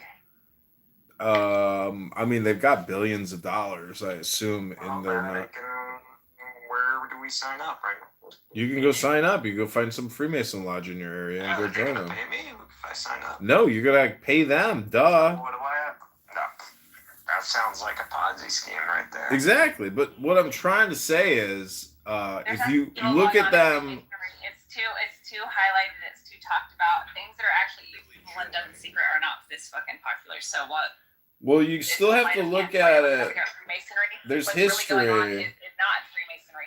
Oh, really? You're so sure about that? Because I have history books on Freemasonry, and it's global, and it's the Europeans, and a lot of it is political. So there is a political, historical, It's a placebo effect. These people think, oh yeah, look at us, we're over here, we're doing something. It's not placebo. These are networks. These are communication networks, and to say that they didn't do anything is stupid. And if you think that the books that I have are just stupid, well, I would just ask, what was the last book you read? Hello? The last book I read is Hello? Quran. Say the Quran. See, every Muslim can just say the Quran on that question. No, it's actually it's with the believer. That's the best book in the world, so you can't. It's not. It's not the best book in the world. No, it's not. Definitely not. Just can't read it, bro. How can I judge a book that you can't read, man? Bro, I got it. It's not the best book. I'm looking at 1,000 books. I can rank it. You haven't read the Quran. You read the translation of the Quran, my friend. I got it, my friend. Okay, Zuni. Sorry, Zuni was trying. You're interrupting Zuni. Be a gentleman. Let this woman speak. Until you read it in Greek. I know you want to troll. I know you want to troll here with Alistair, but I'm a good benefit. Troll? How dare you project troll onto me? You're a troll. Okay. Well, I'm gonna give you the benefit of the doubt. But anyways, the last book I read was Muhammad and the Believers, Fred Donner. I ordered this book. I have it in my hand right now. Awesome. What did you learn? What have you learned? Give us an extract. So when it Get up early and get shot. this guy's take on Islam is much more which is kind of odd. He's not Muslim or anything. He's like a white guy, but he has a whole other take on like who were the believers in Islam, right? Like it wasn't this very rigid type of Islam that you see nowadays, you know. it was more like a believer could have been like a Christian or a Jew or it wasn't this like someone who necessarily does the 5 daily prayers of Shahada, etc. And so I read that book, and I went back and I like read the Quran now, and like the Quran actually does really read like that, but it would maybe sometimes you don't notice it that way because you're looking at it through a different lens.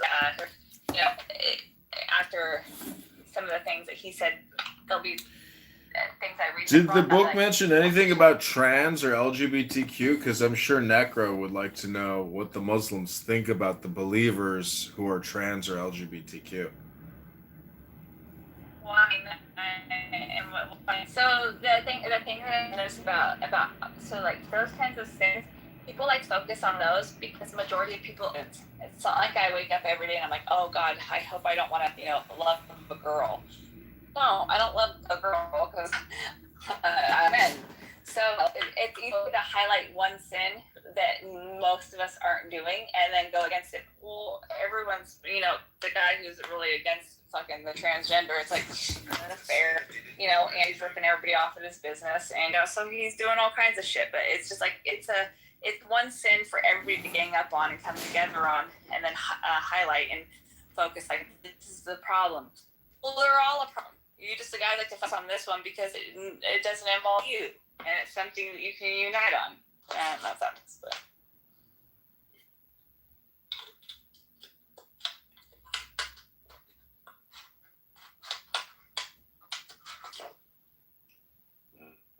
It's innocent.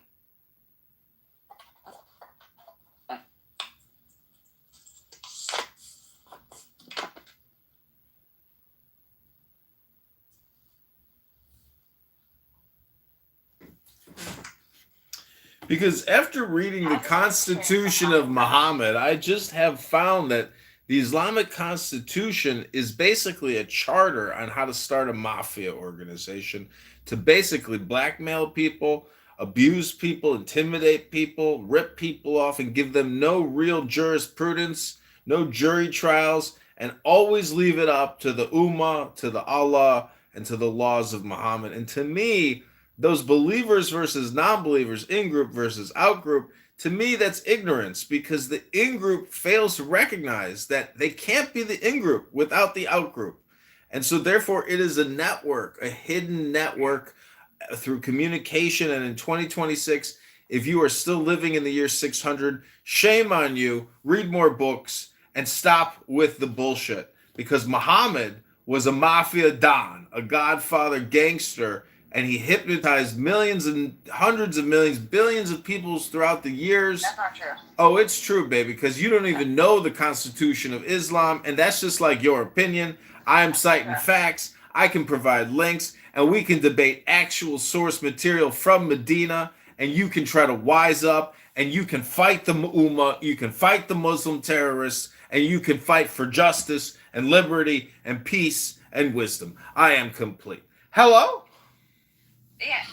So and this is how so because Islam is such a widespread thing, so that I know for a fact that it started out as something good. I know for a fact I don't have to read the book to know the goodness of the Prophet. I know the Prophet is good. Many things have attached itself to it and how big it's gotten. And so of course, like I don't when I look at if I want to go read fatwas and this, I have no idea where this came from. It came from the Prophet. Who knows? I don't know, but I know that the Prophet's good. He's good, and that's why that's why the message starts getting spread. But and then it's good because then it gets real popular and it gets inundated with evil. So I made so many snarky remarks and I was already on.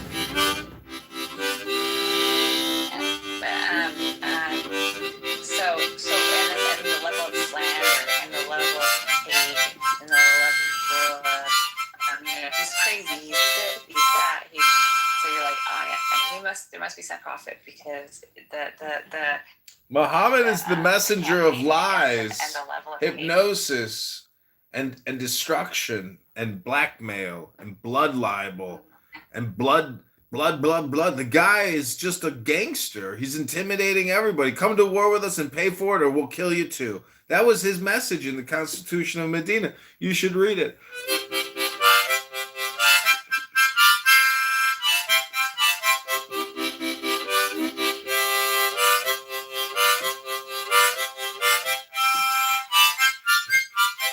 You filled the heart. Senseless heart. Feel that. You need to go to law school so you can learn how to read, apparently. Just like That heart's been filled. yeah, it's like out here he wants to. It's like the I don't know, whatever floats your boat. Well, you're human. So, and then you also believe that if you sincerely repent, that God will forgive you, correct? Yes. So then, what would be the point of the crucifixion? If you already know that if you sin regardless, you sincerely repent, that God's going to forgive you, what would be the point of the crucifixion? The point of crucifixion is that God placed punishment upon Christ for the sin that you and I have committed. So when you do your sin, it's put on the back of Jesus already, past, present, and future. Now Greek doesn't agree with that, so Greek can weigh in. This comes into the theory of the atonement, and I think that I affirm the penal substitutionary atonement, that Christ became a curse for us. He stood in our stead, taking on the wrath of God to appease the justice and holiness and wrath of God. So Jesus took that. Sorry. Before you keep moving forward, I'm just trying to gather this all together. Break this down. Yeah, that's fine. We've established, right, that God is merciful and forgiving. Correct? Yes. And you do understand the difference between being merciful and being forgiven? I think the mercy is giving you something that you do not deserve.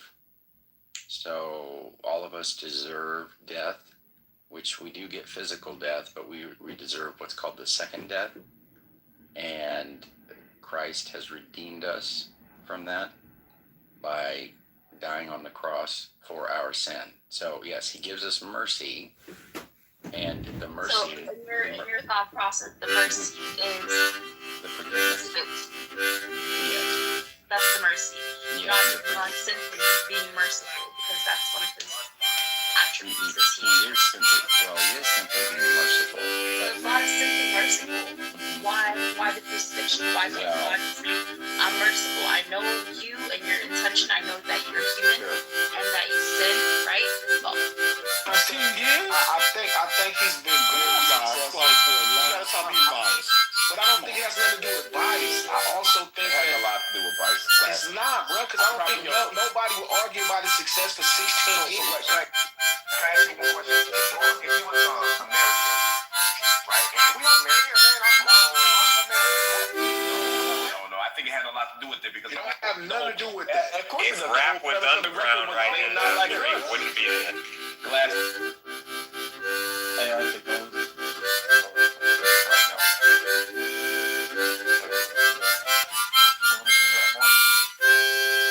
I have business. I'm not.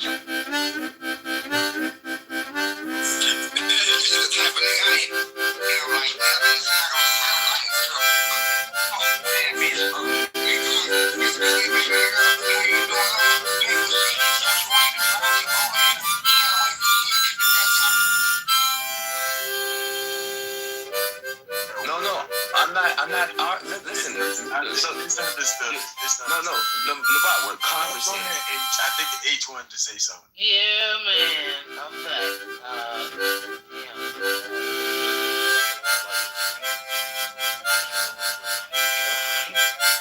We should put Terry to that part. Those are extremely vicious and really intelligent. But they'll never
Fantastic job. Thank you very much, Peter. Thank you, President Trump.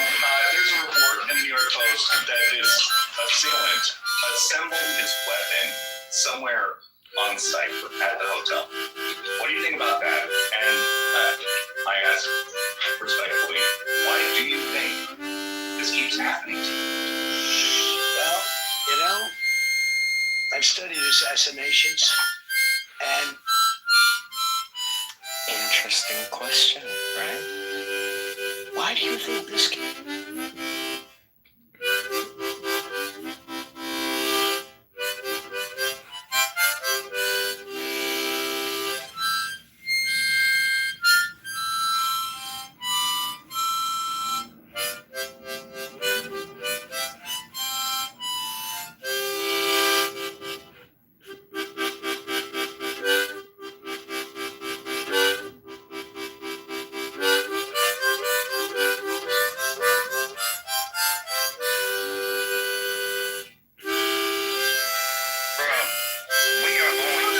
Something years old.